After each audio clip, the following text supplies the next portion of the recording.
Hello everyone, my name is Tees Farkade, your biology teacher and welcome to the EduGrown। So students, इस video में हम chapter 2 class 12 का जो कि हमारा है sexual reproduction in flowering plant पूरी तरीके से कंप्लीट कर देंगे और वो भी वन शॉट में। यस स्टूडेंट्स, ये सिंगल वीडियो होने वाला है जिसमें ये इस चैप्टर को आप पूरी तरीके से रिवाइज़ कर लोगे।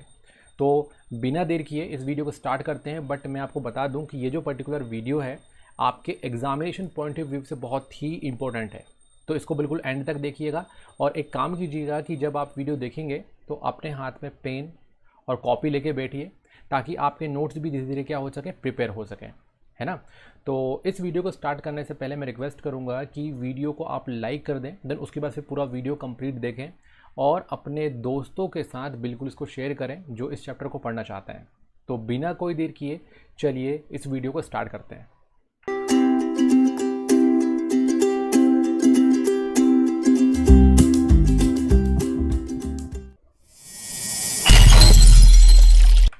So welcome back students. चलिए एक बार हम सिलेबस पे नज़र डाल लेते हैं कि आखिरकार हमारा जो सिलेबस है उसमें कौन कौन से टॉपिक कवर करने की बात की गई है ना। तो देखो यहाँ पे चैप्टर 2 है हमारा ये क्लास 12 का। तो ये है हमारा sexual reproduction in flowering plant.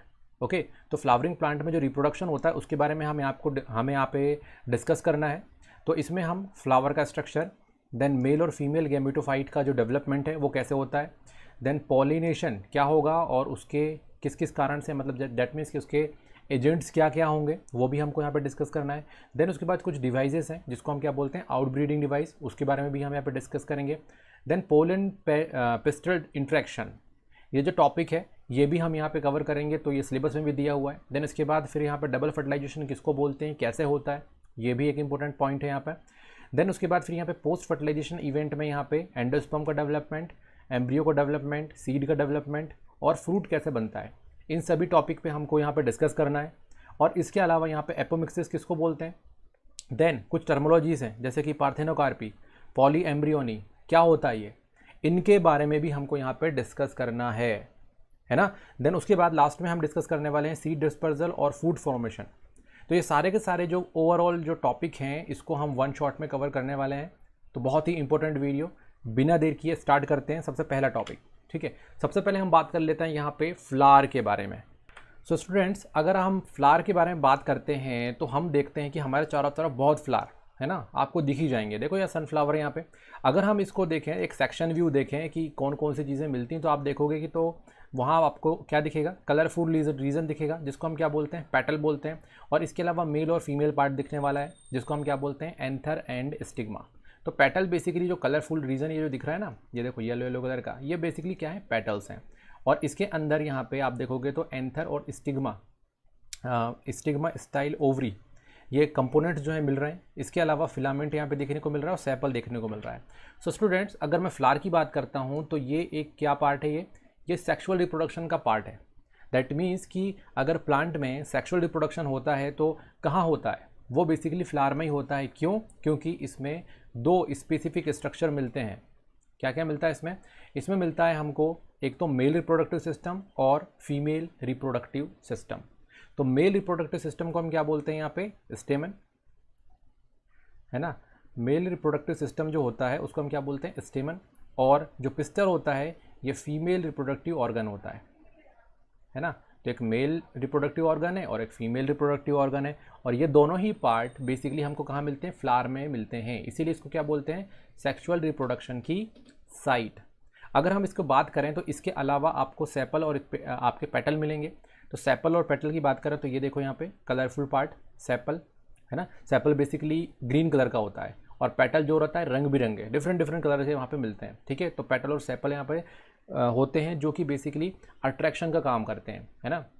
जिसमें पेटल और सेपल सही तरीके से अरेंजमेंट होते हैं, वो बहुत ही खूबसूरत जो फ्लावर हैं वो दिखाई देते हैं। वो बेसिकली क्या करते हैं, अट्रैक्ट करने का काम वो करते हैं। अगर हम बात करते हैं तो इसमें कितने वोल होते हैं, 4 वोल। और ये जो 4 वोल हैं बेसिकली कहाँ से अटैच होते हैं, थैलेमस से, है ना। तो ये देखो यहाँ पे, ये बेसिकली यहाँ पे जो नीचे का पार्ट है इसको क्या बोलते हैं, थैलेमस बोलते हैं। ये जो थैलेमस होता है इससे कितने वोल अटैच हैं, 4। कौन कौन से, यहाँ पे देखो, एक तो सेपल का वोल है, देन उसके बाद फिर यहाँ पे पेटल का वोल है, देन उसके बाद फिर यहाँ पे जो एंथर यानी कि मेल रिप्रोडक्टिव ऑर्गन है उसका वोल है, और इसके अलावा फीमेल रिप्रोडक्टिव ऑर्गन का भी यहाँ पे वॉल होगा। ठीक है, तो यहाँ पे देखो जो फ्लावर होता है ना, वो क्या हो सकता है, वो या तो यूनिसेक्सुअल हो सकता है या तो बाइसेक्सुअल हो सकता है। इसका मतलब ये कि उसमें या तो सिर्फ मेल रिप्रोडक्टिव ऑर्गन होगा या तो फीमेल रिप्रोडक्टिव ऑर्गन होगा। अगर किसी फ्लावर में सिर्फ मेल या फिर सिर्फ फीमेल रिप्रोडक्टिव ऑर्गन होता है तो उसको हम क्या बोलते हैं, यूनिसेक्सुअल। उस फ्लावर को क्या बोलेंगे, यूनिसेक्सुअल। बट जिसमें ये दोनों होते हैं, जैसे कि यहाँ पे आप देखोगे तो एंथर फिलामेंट का पार्ट भी है, स्टिग्मा, स्टाइल और ओवरी भी है। दैट मीन्स मेल और फीमेल दोनों ही पार्ट हैं। तो इस तरीके से ये जो प्लांट है, इसका फ्लावर जो है, ये कैसा फ्लावर हुआ, ये बाइसेक्सुअल। तो बाइसेक्सुअल हो सकता है या तो यूनिसेक्सुअल यहाँ पे हो सकते हैं। ठीक है, थोड़ा सा हम यहाँ पे स्ट्रक्चर देखते हैं। सबसे पहले वोल्ड की बात करते हैं, किसके, स्टेमन की, है ना, जिसको हम क्या बोलते हैं, एंड्रोशियम। ठीक है, तो यहाँ पे हम जैसे कि वोल्ड की बात कर रहे थे, तो एक तो क्या होगा, मेल रिप्रोडक्टिव ऑर्गन का वोल्ड होगा, देन उसके आसपास क्या होगा, फीमेल रिप्रोडक्टिव ऑर्गन का वोल्ड होगा, फिर आपके सेपल का वोल्ड होगा और पेटल का वोल्ड होगा। तो यहाँ पे हम सबसे पहले बात करने वाले हैं मेल रिप्रोडक्टिव ऑर्गन की, या फिर मेल रिप्रोडक्टिव स्ट्रक्चर्स को हम स्टडी करने वाले हैं, जिसको हम क्या बोलते हैं, बेसिकली स्टेमन बोलते हैं। तो जब बहुत सारे स्टेमन के गुच्छे आपस में अरेंज होते हैं, उसको हम क्या बोलते हैं, एंड्रोशियम। तो एंड्रोशियम बेसिकली स्टेमन जो है उसके गुच्छे को क्या बोलेंगे, हम एंड्रोशियम बोलेंगे, जो कि मेल रिप्रोडक्टिव इस पार्ट है। तो इसके जो नंबर होते हैं, स्टेमन का जो नंबर और लेंथ होता है वो डिपेंड करता है कि फ्लावर कैसा है, कौन सी स्पीसीज़ का है। तो अलग अलग स्पीसीज़ में इसके जो लेंथ और इसके जो नंबर्स होते हैं वो अलग अलग हो सकते हैं। ठीक है, ऐसा नहीं कि किसी में एक ही है ना, एक से ज़्यादा भी हो सकते हैं किसी में, है ना। अगर हम बात करते हैं स्टेमन में, तो स्टेमन्स के जो पार्ट होंगे वो होंगे क्या, एंथर, फिलामेंट एंड कनेक्टिव। तो यहाँ पे देखो ये एंथर है सबसे ऊपर, है ना। जैसे कि हमने लास्ट टाइम पे ये स्ट्रक्चर आपको बताया था मैंने, तो इस स्ट्रक्चर को हमने क्या किया, थोड़ा सा जूम आउट किया। तो यहाँ पे आप देखोगे तो इसमें क्या क्या है, एक एंथर का पार्ट रहेगा और देन यहाँ पे पार्ट रहेगा फिलामेंट का, जो कि बेसिकली स्टैक है, और जो स्टैल्क है उसी को हम फिलामेंट बोलते हैं। थोड़ा सा इसको क्या करते हैं, थोड़ा सा बड़ा करते हैं। तो देखो ये बड़ा कर दिया हमने। तो जब हमने बड़ा करके देखा तो इसमें हमको क्या दिख रहा है, आपको यहाँ पे आपको दिख रहा है कि ये जो स्टैल्क है यानी कि फिलामेंट, वो सीधे सीधे किससे कनेक्टेड है, यहाँ पे ये कनेक्टेड है आपके एंथर से। तो एंथर से जहाँ से बीच में कनेक्टेड रहता है उसको हम क्या बोलते हैं, उसको हम बोलते हैं कनेक्टिव। क्या बोलते हैं उसको हम, कनेक्टिव। तो बेसिकली ये इसके अंदर कनेक्ट रहेगा तो इसको क्या बोलेंगे, कनेक्टिव बोलेंगे। ठीक है, तो इसके 3 पार्ट होंगे, एंथर, फिलामेंट एंड कनेक्टिव। सबसे पहले हम बात कर लेते हैं यहाँ पे एंथर की। तो एंथर जो होता है बेसिकली टर्मिनल पोर्शन में सिचुएटेड होता है और इसमें लोब्स होते हैं। कितने लोब्स होते हैं, 2। तो आप देखोगे यहाँ पे इस स्ट्रक्चर में ये 2 जो हैं वो क्या है, लोब। ठीक है, तो सिंगल लोब ये और दूसरा लोब ये। तो कितने लोब्स हैं, 2 लोब्स हैं, इसलिए इसको क्या बोलते हैं हम, बाइलोब्ड। तो बेसिकली ये बाइलोब्ड होगा और अटैच रहेगा किससे, फिलामेंट से। ठीक है, अब यहाँ पे बाइलोब्ड एंथर इज कॉल्ड डाइथीसियस। इसको हम क्या बोलते हैं, डाइथीसियस बोलते हैं। क्यों बोलते हैं डाइथीसियस, क्योंकि जो ये एक लोब होगा, ये लोब के अंदर यहाँ पे 2 पार्ट रहेंगे जिसको हम क्या बोलेंगे, थीका। तो यहाँ पे ये देखो, ये जो मैंने सर्कल्स बनाए हैं ये बेसिकली क्या है, थीका बोलेंगे इसको। तो कितने थीका है, 2 थीका है। तो एक ये थीका ये रहा और ये थीका ये रहा। तो क्योंकि 2 थीका हैं इसीलिए इसको हम बोलते हैं क्या, डाइथीसियस। इसके अंदर जो स्ट्रक्चर रहेगा इसको हम क्या बोलेंगे, थीका। तो 2 थीका है इसलिए डाइथीसियस। ठीक है, तो अब आते हैं नेक्स्ट स्ट्रक्चर में। यहाँ पे अगर लोब की बात करें तो लोब में यहाँ पे ये जो थीका रहता है यही एक्चुअल में बाद में क्या बनता है, पॉलन सैक। तो वही क्या बन जाता है, पॉलन सैक बनता है। तो आप देखोगे कि इसके अंदर ही क्या है, पॉलन सैक है, जिसको हम एक और नाम से जानते हैं, माइक्रोस्पोरेंजिया। तो यहाँ पे आप देखोगे कि यहाँ पे एक लोब में कितने एम्ब्रियो सैक है या फिर पॉलन सैक है, यहाँ पे 2 पॉलन सैक है ना। इस तरीके से यहाँ पे टोटल कितने पॉलन सैक हो गए, एक लोब में 2 हैं तो 1 2 3 4, कितने हैं यहाँ पे, 4।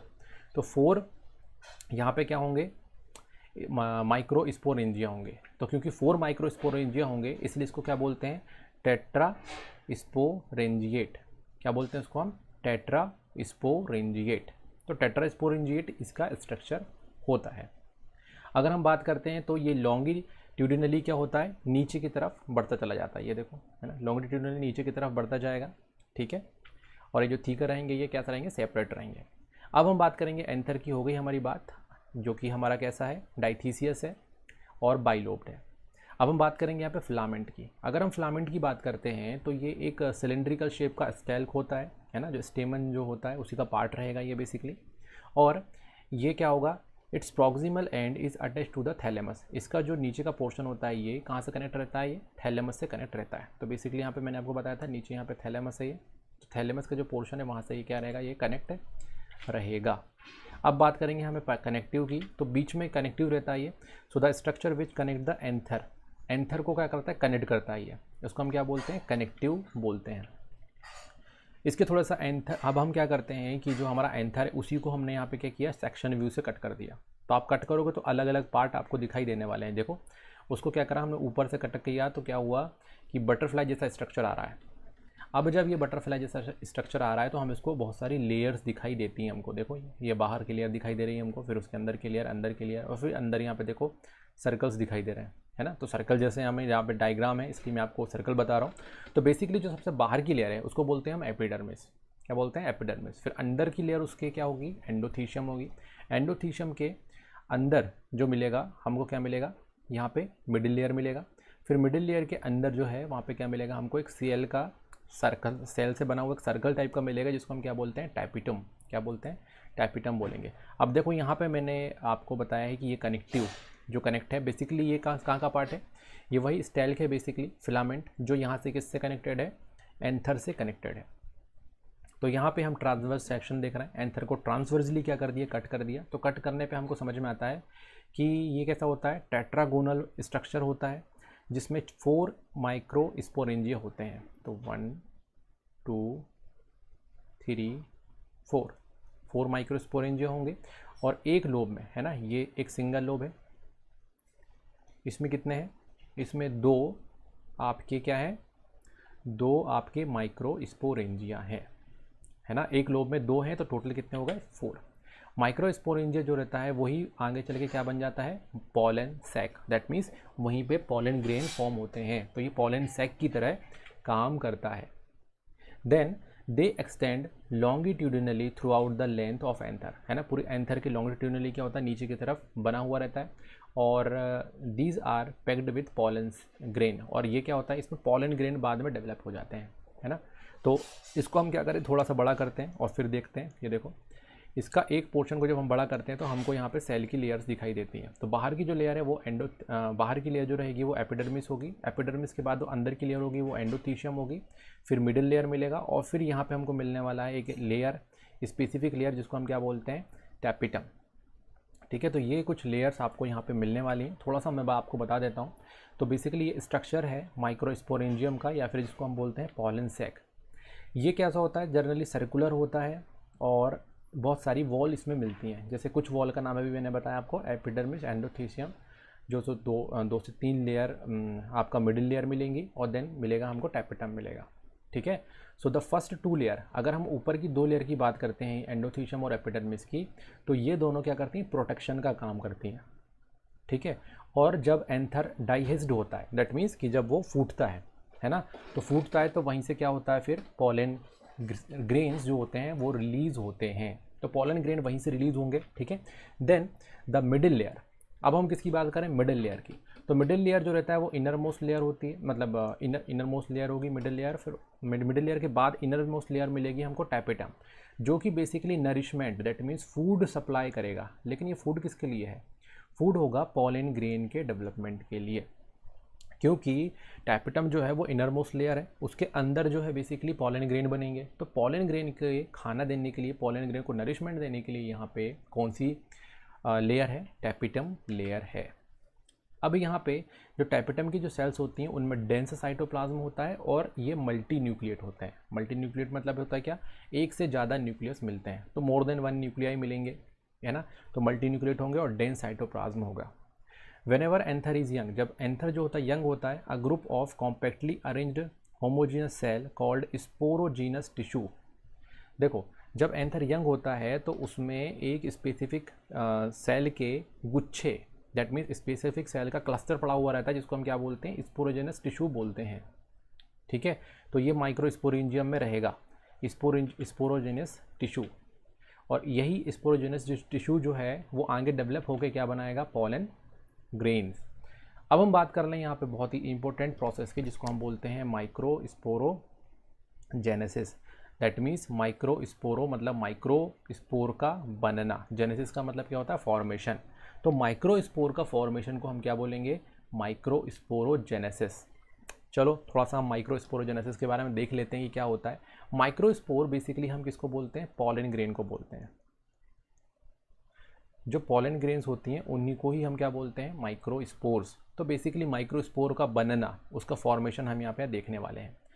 अगर हम देखें तो एंथर डेवलप होगा, और जो उसमें अंदर अभी थोड़ी देर पहले ही मैंने बताया कि उसके अंदर क्या होता है, स्पोरोजीनस टिश्यू होते हैं। तो ये स्पोरोजीनस टिश्यू क्या करते हैं, मियोटिक डिवीज़न करते हैं। कौन सा, मियोटिक, जिसको हम बोलते हैं रिडक्शन डिवीज़न। और रिडक्शन डिवीज़न करके क्या बनाते हैं, माइक्रोस्पोर टेट्राड। क्या बनाते हैं, माइक्रोस्पोर टेट्राड, मतलब 4 के गुच्छे में। तो यहाँ पे जो माइक्रोस्पोर मदर सेल्स या फिर आपके जो स्पोरोजिनस टिश्यूज़ हैं वो डिवाइड होंगी, और डिवाइड होकर क्या बनाएंगी, टेट्राड बनाएंगी। और टेट्राड कैसे दिखेगा देखने में, कुछ इस तरीके से। देखो ये 4 सेल एक साथ गुच्छे में है, इसको बोलते हैं माइक्रोस्पोर टेट्राड। माइक्रोस्पोर टेट्राड जो रहेगा, है ना। तो अब एक और मैं आपको बात बता देता हूँ कि each cell of sporogenous tissue is a microspore mother cell. तो स्पोरोजिनस टिश्यू जिसको हम बोल रहे हैं, जो यंग एंथर में मिल रहा है, उसकी हर एक सेल जो होगी वो बेसिकली क्या होगी, माइक्रोस्पोर मदर सेल या फिर पोलन मदर सेल, जो क्या बनाएगी, आगे चल के टेट्राड बनाएगी। And the process of formation of microspore from pollen mother cells through meiosis is called microsporogenesis. Microsporogenesis की बहुत ही सिंपल डेफिनेशन मैं आपको बता रहा हूँ यहाँ पे, वो ये है कि माइक्रोस्पोर मदर सेल या फिर पोलन मदर सेल से क्या बनना, माइक्रोस्पोर का बनना, और वो जो डिवीज़न होगा उसमें कौन सा होगा, मियोसिस।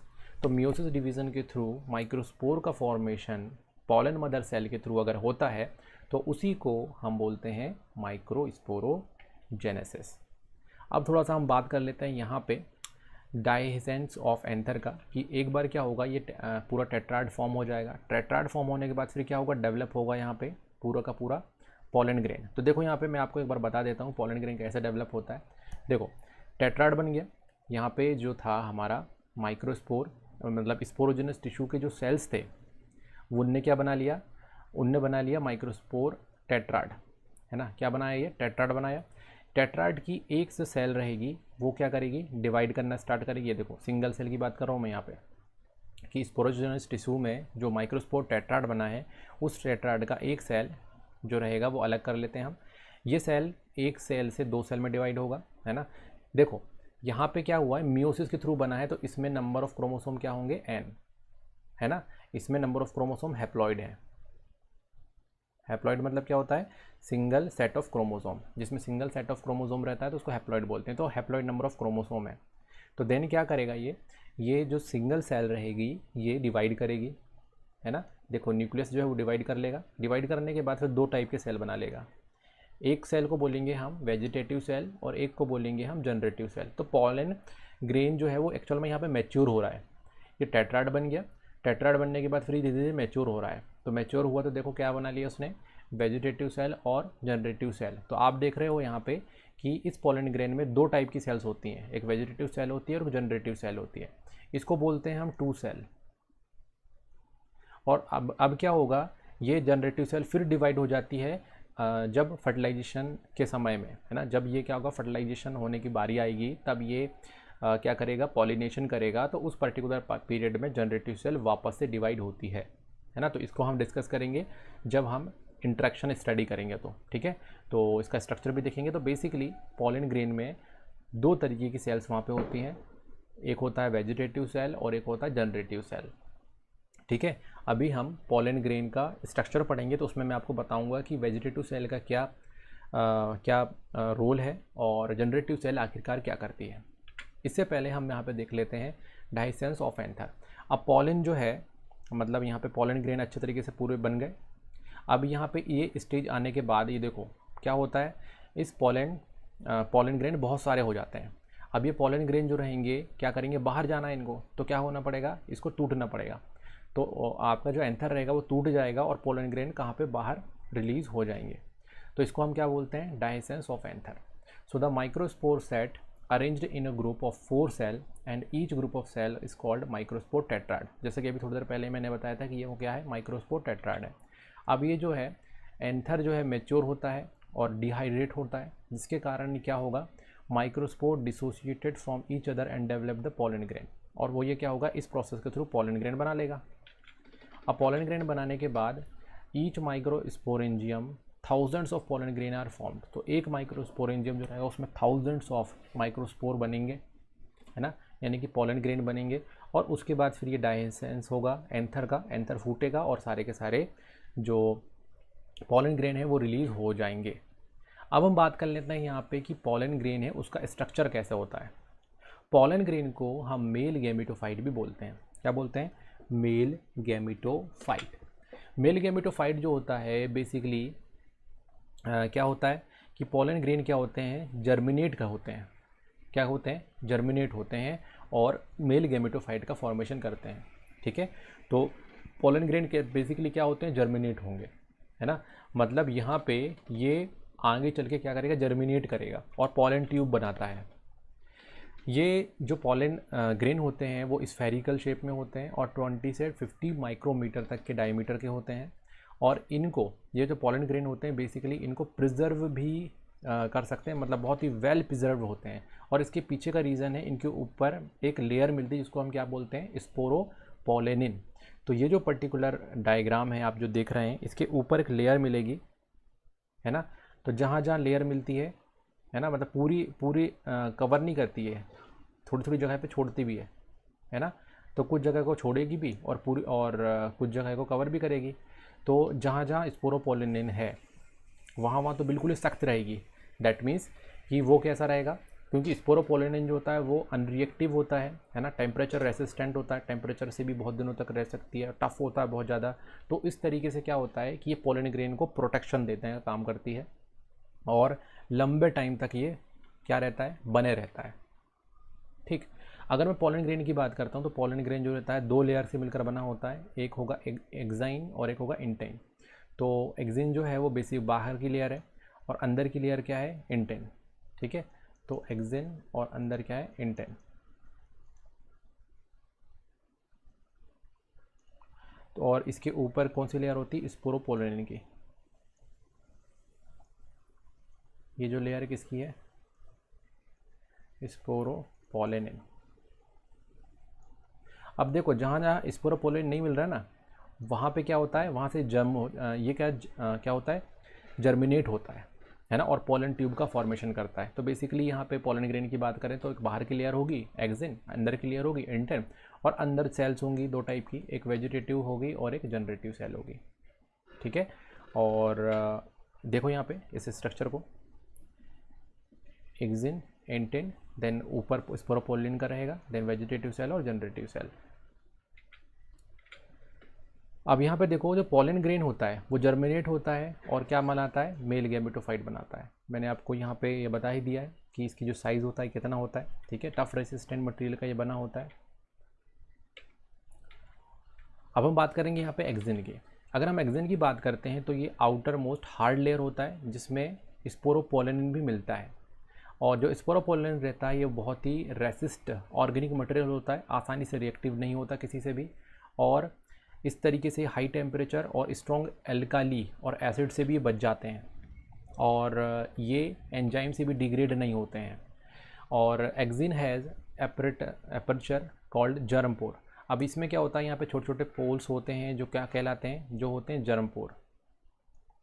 अब ये जर्म पोर एक्चुअल में वो है जहाँ पे स्पोरोपोलेनिन नहीं मिलता, तो वहाँ से क्या होता है, मतलब जहाँ पे स्पोरोपोलेनिन एब्सेंट रहता है तो वहीं से क्या बनता है, वहीं से फिर पॉलन ट्यूब का फॉर्मेशन होता है। ये जर्म पोर होते हैं, इसी से बाद में आगे चल के क्या बनता है, पॉलन ट्यूब।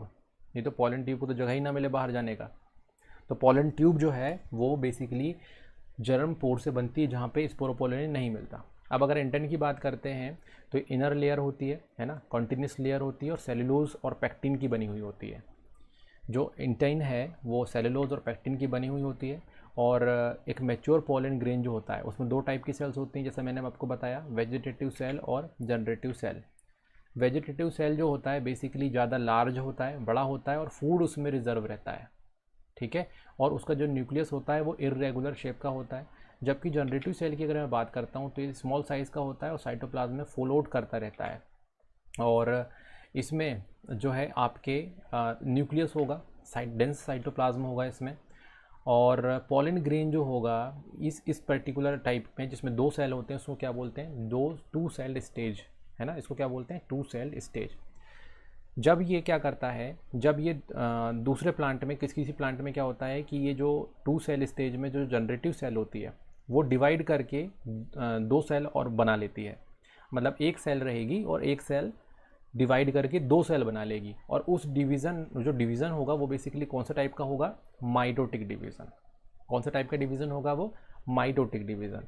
तो माइटोटिकली ये डिवाइड हो जाएगा और वहाँ पे 2 सेल की जगह 3 सेल हो जाएंगे। जैसे यहाँ पे देखो ये अंदर पहले से ही एक सेल ये है, तो ये सेल भी क्या होगी, डिवाइड हो जाएगी। तो टोटल कितने सेल हो गए, 3 सेल। तो इसको बोलते हैं हम 3 सेल स्टेट। और यहाँ पे they are shedded pollen grain have land on stigma before they lose viability. अब यहाँ पे देखो ये अपनी वाइबिलिटी को लूज़ करने से पहले ही कहाँ पे जाना पड़ता है इनको, ये इनको स्टिग्मा तक जाना पड़ता है ताकि पॉलिनेशन हो और आगे की फर्टिलाइजेशन की प्रोसेस हो पाए। Then the period of pollen grain remaining viable, जो पॉलन ग्रेन की वाइबिलिटी की मतलब वो फर्टिलाइज कर सकती है कि नहीं कर सकती। वाइबिलिटी का क्या मतलब हुआ कि जो पॉलन ग्रेन है वो फर्टिलाइज कर सकता है कि नहीं करता, वो डिपेंड करता है टेम्परेचर और ह्यूमिडिटी। जो वहाँ पर टेम्परेचर और ह्यूमिडिटी क्या है उस बात पे भी डिपेंड करता है। ठीक है, तो यहाँ पे जैसे कि जनरेटिव सेल की बात हम कर रहे थे, the viability of pollen grain, जैसे कि अगर हम कुछ सीरियल्स की और राइस का एग्जांपल लेके देखें तो 30 minutes, while some member of leguminous, rosaceae और solanaceae have viability for a month. मतलब यहाँ पे जो अगर ल्यूगुमिनेसी ऑफ रोजेनेंसी या फिर सोलेनेंसी के ग्रुप के पॉलन ग्रेन की बात करते हैं तो वो 1 मंथ तक वाइबल हो सकते हैं। बट वीट और राइस के जो होते हैं वो 30 मिनट्स तक ही क्या होते हैं, एक तरीके से बोला जाए तो वाइबल होते हैं। उसके बाद फिर इनकी वाइबिलिटी ख़त्म हो जाती है। वही पॉलन ग्रेन कुछ होते हैं जो कि क्या करते हैं, एलर्जिक रिएक्शन भी जनरेट करते हैं, जिसके कारण क्रॉनिक रेस्पिरेटरी डिसऑर्डर होने के चांसेस होते हैं, जैसे कि अस्थमा और ब्रोंकिटिस। तो बेसिकली यहाँ पे पार्थेनम जैसे कुछ पार्थेनम प्लांट जैसे कुछ आपके पॉलन ग्रेन बनते हैं जो कि एलर्जिक रिएक्शन को भी जनरेट कर सकते हैं। पॉलन ग्रेन में एक और ख़ास बात होती है कि इनमें न्यूट्रिएंट रिच होता है, तो बहुत से लोग इसको सप्लीमेंट्स की तरह भी यूज़ करते हैं, है ना, फूड सप्लीमेंट्स की तरह भी इसको हम यूज़ कर सकते हैं।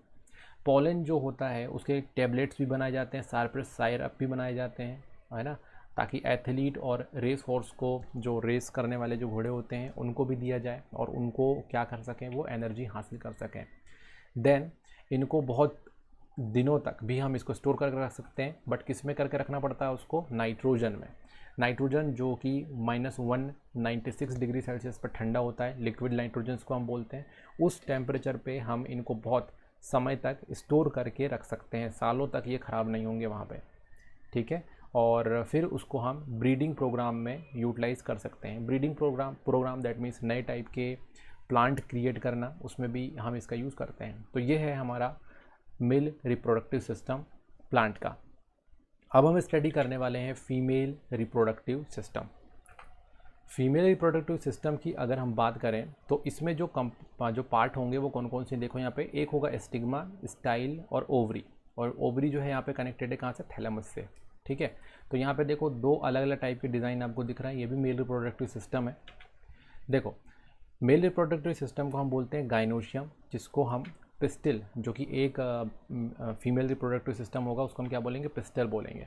ठीक है, तो इसको जैसे कि हम मेल को क्या बोलते हैं, एंड्रोशियम बोलते हैं, तो मेल वोल जो है वो एंड्रोशियम है, वही फीमेल वोल जो है वो कौन सा है, गाइनोशियम है।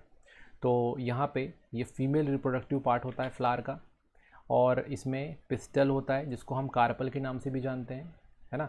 अगर किसी प्लांट के फ्लावर में एक ही कार्पल है, यानी एक ही पिस्टल, उसको क्या बोलेंगे, मोनोकार्पलरी। और एक से ज़्यादा होगा तो उसको हम बोलेंगे मल्टी कार्पलरी। तो मल्टी कार्पलरी का मतलब क्या, बहुत सारे होना, और मोनोकार्पलरी का मतलब एक ही कार्पल का होना।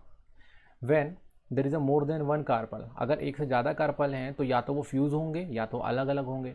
तो यहाँ पे देखो आप 2 हैं, इसमें जो है कार्पल अलग अलग है और इसमें कार्पल जो है वो फ्यूज़ है। तो जो फ्यूज़ होते हैं उसको हम बोलते हैं सिंकार्पस, और जो अलग अलग होते हैं उसको हम बोलते हैं एपोकार्पस। जो फ्री होते हैं कार्पल उसको हम एपोकार्पस बोलते हैं, जो एक साथ जुड़े होते हैं सिंकार्पस बोलते हैं। कार्पल में स्टिग्मा, स्टाइल और ओवरी 3 पार्ट होंगे। सबसे पहले हम बात करेंगे यहाँ पे स्टिग्मा की। तो स्टिग्मा जो होता है वो लैंडिंग प्लेटफॉर्म होता है पॉलन ग्रेन के लिए। दैट मीन्स जो पॉलन ग्रेन होते हैं वो किस में लैंड करते हैं, स्टिग्मा में ही लैंड करते हैं। स्टाइल की बात करें तो ये एलोंगेटेड सिलेंडर पार्ट होता है स्टिग्मा से जुड़ा हुआ, और ओवरी जो होता है वो बेस में रहेगा सोलन पार्ट। देखो यहाँ पे थोड़ा सा सोलन पार्ट जो होता है वो बेसिकली क्या बोलते हैं, उसको हम ओवरी बोलते हैं। ओवरी के अंदर ओवेरियन कैविटी मिलती है ना, जिसके अंदर क्या होगा, प्लेसेंटा होगा, है ना। ओवेरियन कैविटी होगी, ओवेरियन कैविटी में प्लेसेंटा होगा, और प्लेसेंटा से कनेक्ट होगा यहाँ पे ओव्यूल। प्लेसेंटा से क्या कनेक्ट हो जाएगा, यहाँ पे ओव्यूल कनेक्ट हो जाएगा। ओव्यूल को हम मेगा स्पोरेंजिया भी बोलते हैं। ओव्यूल को क्या बोलते हैं, मेगा स्पोरेंजिया। तो इसके अंदर ही मिलने वाला है, ओवरी के अंदर एक प्लेसेंटा होगा, प्लेसेंटा से कनेक्ट होगा क्या, ओव्यूल, जिसको क्या बोल देंगे, मेगा स्पोरेंजिया। इसके जो नंबर होते हैं ओव्यूल के वो डिपेंड करते हैं। जैसे कि अगर हम बात करें तो वीट में, पैडी में, मैंगो में तो एक ही जो है ओव्यूल होता है, बट कुछ कुछ में ज़्यादा भी हो सकते हैं, जैसे कि पपाया, वाटरमेलन, देन ऑर्किड्स, इसमें ज़्यादा हो सकते हैं। ये देखो यहाँ पे। तो जब हम क्या करते हैं, जब हम इसका डायग्राम देखते हैं, है ना, इस ओवरी को थोड़ा सा बड़ा करके देखेंगे तो देखो ओवरी के अंदर यहाँ पे क्या है, ओवेरियन कैविटी है। इस कैविटी में ये देखो छोटे छोटे कनेक्टेड है, जिसको हम क्या बोलते हैं, प्लेसेंटा बोलते हैं। क्या बोलते हैं, प्लेसेंटा। तो ये प्लेसेंटा है जिससे क्या कनेक्टेड है, क्या, बहुत सारे ओव्यूल्स। तो यहाँ पे आप देखोगे तो 6 ओव्यूल कनेक्टेड है। कितने ओव्यूल कनेक्टेड है, 6। तो एक हो सकता है, एक से ज़्यादा भी हो सकता है, ठीक है। तो यहाँ पे एक से ज़्यादा भी हो सकते हैं। देन अब हम बात करेंगे उसके पूरा प्रॉपर डायग्राम की। तो देखो हमने क्या करा, इस पूरे डायग्राम को हमने उठाया, एक ओव्यूल को उठाया और एक ओव्यूल को पूरी तरीके से यहाँ पर देखा। तो देखो प्लेसेंटा से के बाद जिससे कनेक्टेड रहता है वो क्या होता है, फ्यूनिकल होता है।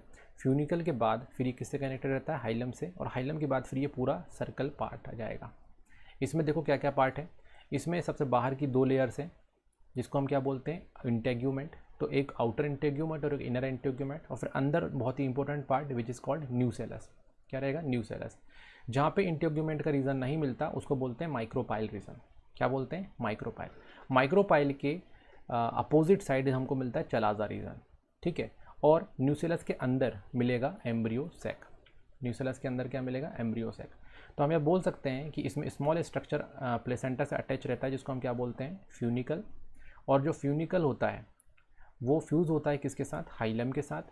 और ओव्यूल जो रहेगा एक या एक से ज़्यादा, है ना, मतलब ओव्यूल में एक या एक से ज़्यादा प्रोटेक्टिव लेयर होंगी जिसको हम क्या बोलेंगे, एंटेग्यूमेंट बोलेंगे। तो एंटेग्यूमेंट जो रहेगा वो एक आउटर और इनर रहेगा। जहाँ पे एंटेग्यूमेंट का पार्ट नहीं होता तो छोटा सा स्मॉल ओपनिंग बन जाती है जिसको हम क्या बोलते हैं, माइक्रोपाइल। और उसके अपोजिट साइड में चलाजा रीजन होता है। और एंटेग्यूमेंट जो होता है उसमें उसके अंदर क्या मिलता है हमको, एक न्यूसेलस मिलता है, मास ऑफ सेल मिलेगा जिसको बोलेंगे न्यूसेलस। और न्यूसेलस में बहुत सारा फूड रिजर्व मटेरियल रहेगा, है ना। तो फूड वहाँ पे क्या रहेगा, रिजर्व रहेगा। और न्यूक्लियस के अंदर रहेगा एम्ब्रियो सैक जिसको हम फीमेल गैमेटोफाइट भी बोलते हैं, है ना। तो यहाँ पे एम्ब्रियो सैक का डायग्राम हम अलग से देखेंगे कि एम्ब्रियो सैक का डायग्राम आखिरकार कैसे होता है। और ओव्यूल के अंदर जो एम्ब्रियो सैक होता है उसमें क्या होगा, सिंगल एम्ब्रियो सैक होगा और सिंगल हैप्लॉइड मेगास्पोर भी वहाँ पे हमको देखने को मिलेगा। तो यहाँ पे अब हम देखने वाले हैं मेगा स्पोरोजेनेसिस। मेगा स्पोरोजेनेसिस का मतलब होता है फीमेल रिप्रोडक्टिव जो पार्ट है जिसको हम बोलते हैं एग, वो आखिरकार कैसे बनता है, ठीक है। तो मेगा स्पोर आखिरकार कैसे बनता है, तो मेगा स्पोर बनने की प्रोसेस को मेगा स्पोरोजेनेसिस बोलते हैं। अगर हम बाय डिफाइन करें तो हैप्लॉइड मेगास्पोर का बनना, the formation of haploid megaspore from the diploid megaspore mother cell, यानी कि MMC. Diploid megaspore mother cell से जब हैप्लॉइड मेगास्पोर बनता है by the process of meiosis यानी कि रिडक्शन डिवीजन, इस प्रोसेस को हम बोलते हैं मेगा स्पोरोजेनेसिस। क्या बोलेंगे इसको हम, मेगा स्पोरोजेनेसिस। चलो देखते हैं क्या होता है। जो single megaspore mother cell होता है वो डिफ्रेंशिएट होता है माइक्रोपाइलर रीजन की तरफ ऑफ द न्यूसेलस। तो ये न्यूसेलस है ना।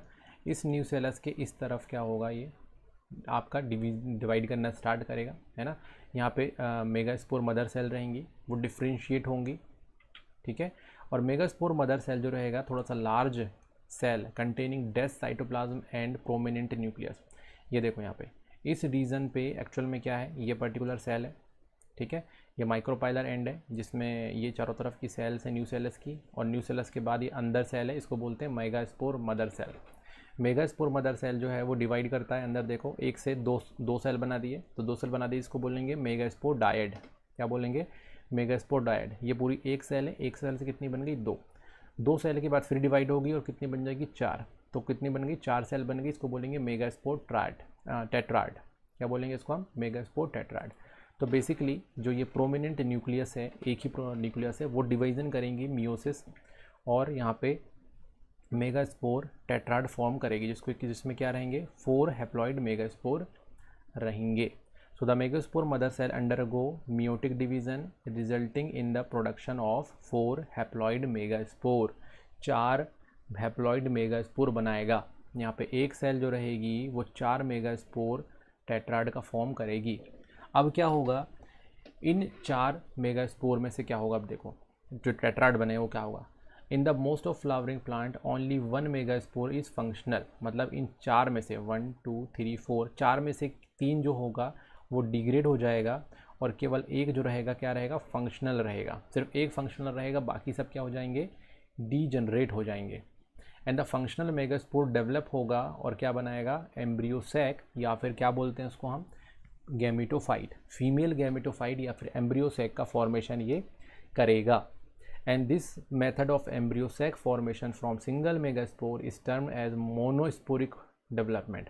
और यहाँ पे अगर एक से एक ही एम्ब्रियोसैक बन रहा है तो उसको हम क्या बोलेंगे, मोनोस्पोरिक डेवलपमेंट। तो देखो यहाँ पे क्या हुआ, ये जो टेट्राड था इससे 3 तो डिजनरेट हो गए, 3 गए, एक बचा, तो एक बचने के बाद फिर देखो बड़ा हुआ और उसका जो न्यूक्लियस है वो डिवाइड हुआ। तो एक न्यूक्लियस था, तो एक न्यूक्लियस था यहाँ पे, ये देखो ये तीनों क्या हो जाएंगे, डिजनरेट, और ये बच जाएगा।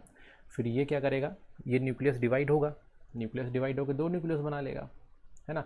फिर ये कॉर्नर में जाएंगे और फिर कॉर्नर में जाके फिर 2 से 4 न्यूक्लियस बना देंगे, फिर 4 से फिर 8 न्यूक्लियस हो जाएगा, और फिर ये क्या होंगे, इस पर्टिकुलर शेप में अरेंज हो जाएंगे। तो इसको स्टेप बाय स्टेप देखते हैं। इसको हम बोलते हैं डेवलपमेंट ऑफ फीमेल गैमेटोफाइट। क्या बोलेंगे इसको हम, डेवलपमेंट ऑफ फीमेल गैमेटोफाइट। आखिर फीमेल गैमेटोफाइट कैसे डेवलप होता है, इसमें अगर हम बात करते हैं तो nucleus of the functional megaspore divide mitotically and form 2 nuclei. अब देखो स्टूडेंट्स, यहाँ पे ध्यान रखना है कि यहाँ पे माइटोसिस की प्रोसेस हो रही है, ना कि मियोसिस, क्योंकि मियोसिस होगा तो नंबर ऑफ क्रोमोसोम तो हाफ हो जाएंगे। तो ऑलरेडी ये हैप्लॉइड फॉर्म में है, तो ऑलरेडी हैप्लॉइड फॉर्म में है तो और ज़्यादा कम हो जाएंगे, इसलिए यहाँ पे रिडक्शन डिवीज़न नहीं होगा, इक्वेशनल डिवीज़न होगा, यानी कि माइटोसिस होगा यहाँ पे, और 1 से 2 न्यूक्लियाई बनेंगे, ठीक है, और फिर वो अपोजिट पोल की तरफ मूव कर जाएंगे, और फिर दो न्यूक्लिएट रहेंगे, वो वापस से फिर डिवाइड करेंगे माइटोसिस के थ्रू, और फिर क्या करेंगे, 4 न्यूक्लिएट बना लेंगे। तो यहाँ पे 2 न्यूक्लियाई बनाया, यहाँ पे 4 न्यूक्लियाई बना लिया इनने, और फिर उसके बाद फिर वापस डिवीज़न करेंगे और 8 न्यूक्लियाई यहाँ पे बन जाएगा। तो इसको बोलेंगे 8 न्यूक्लिएटेड स्टेज, एक को बोला 4 न्यूक्लिएटेड स्टेज और एक को बोला 2 न्यूक्लिएटेड स्टेज। अब क्या होगा, ये जो डिवीज़न है ये फ्री न्यूक्लियर है, ठीक है, ये सारे के सारे जो है न्यूक्लियस डिवीज़न हो रहा है, सेल वॉल नहीं बन रही है उसमें, सेल मेम्ब्रेन नहीं बन रही है। तो न्यूक्लियर डिवीज़न जो है उसमें इमीडिएटली सेल वॉल फॉर्मेशन नहीं होता, बट जब 8 न्यूक्लिएट हो जाएंगे तब क्या होगा, the organisation of typical female gametophyte or embryo sac take place. अब ये एम्ब्रियोसैक बनना यहाँ पे स्टार्ट होगा। तो देखो generally 6 of the 8 nuclei are surrounded by cell wall. इसमें से जो ये पूरे 8 हैं, 8 में से जो 6 हैं, यानी कि 3 यहाँ पे और 3 यहाँ पे, ये क्या करेंगे, इसके चारों तरफ बन जाएगी वॉल, ठीक है। तो ये पूरी तरीके से वॉल बना लेंगे, और जो 2 रहेंगे वो बीच में आ जाएंगे सेंटर में, और उनको हम बोलेंगे पोलर न्यूक्लियाई। क्या बोलेंगे, पोलर न्यूक्लियाई, ठीक है। एंड इसी के नीचे क्या मिलेगा, एग मिलेगा, ठीक है। तो यहाँ पे देखो ये माइक्रोपाइलर एंड की तरफ क्या होगा, हमारा एक एग अपरेटस बनेगा, जिसमें जो 3 सेल्स रहेंगी उसमें से एक एग रहेगी और दूसरी 2 जो रहेंगी वो रहेंगी सिनर्जिड। और यहाँ पे क्या रहेगा, एंटीपोडल, ठीक है, ये एंटीपोडल सेल्स बोलेंगे। और ऊपर के जो 3 रहेंगे उसको सिनर्जिड और एग बोलेंगे, और बीच में जो रहेगा उसको 2 पोलर न्यूक्लियाई बोलेंगे, और ये जो कवर रहेगा इसको हम सेंट्रल सेल भी बोलते हैं।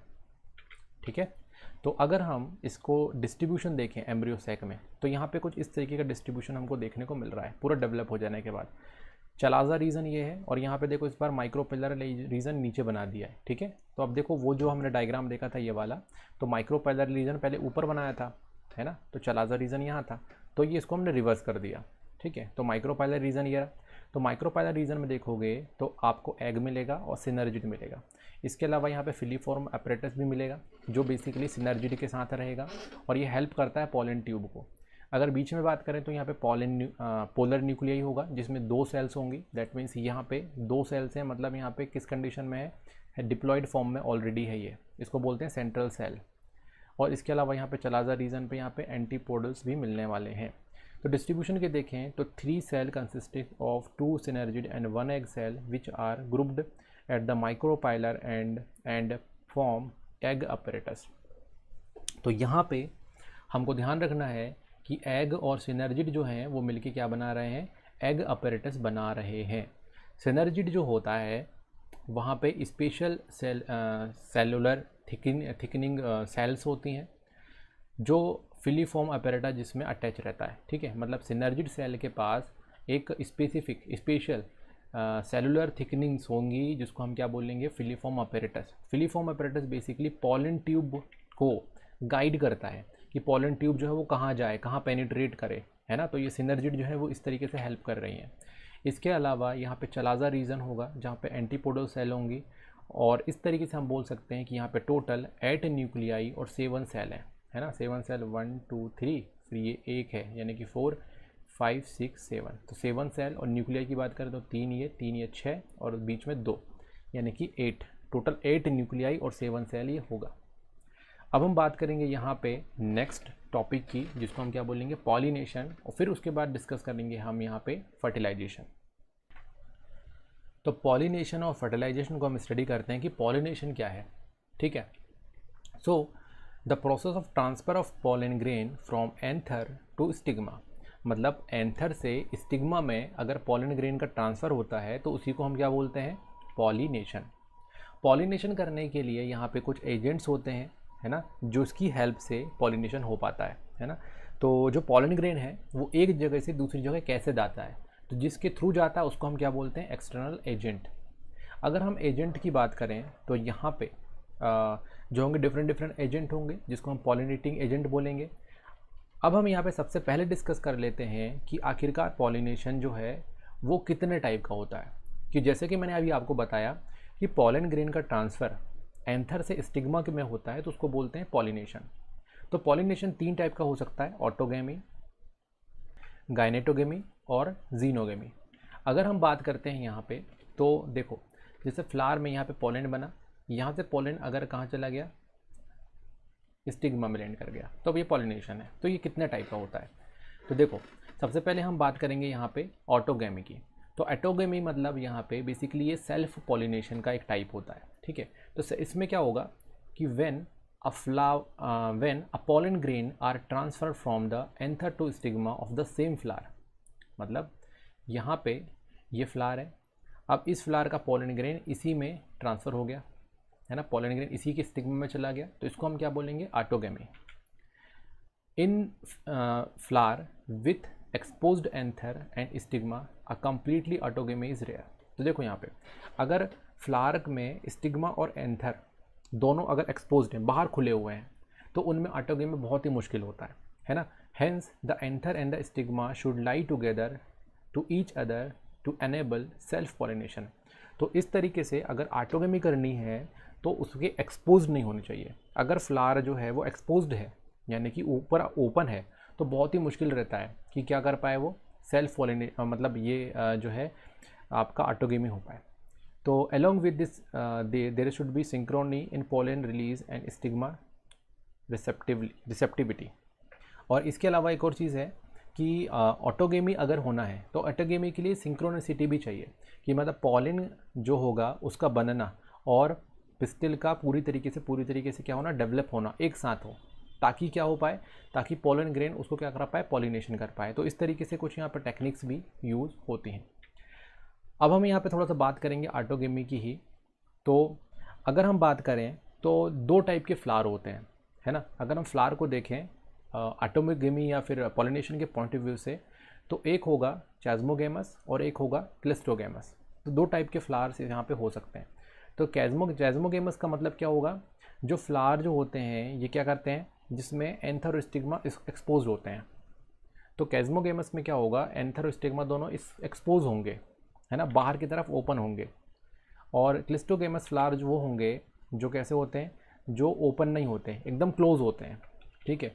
तो यहाँ पे आप देखोगे कि कुछ कुछ ऐसे प्लांट्स भी होते हैं जो दोनों टाइप के फ्लावर बनाते हैं, जो चैज़मोगेमस और क्लिस्टोगेमस दोनों ही टाइप के फ्लावर बनाएंगे, ठीक है। और एंथर और स्टिग्मा जो रहते हैं दोनों ही एक दूसरे से क्लोज रहते हैं, किस टाइप के फ्लावर में, क्लिस्टोगेमस फ्लावर में।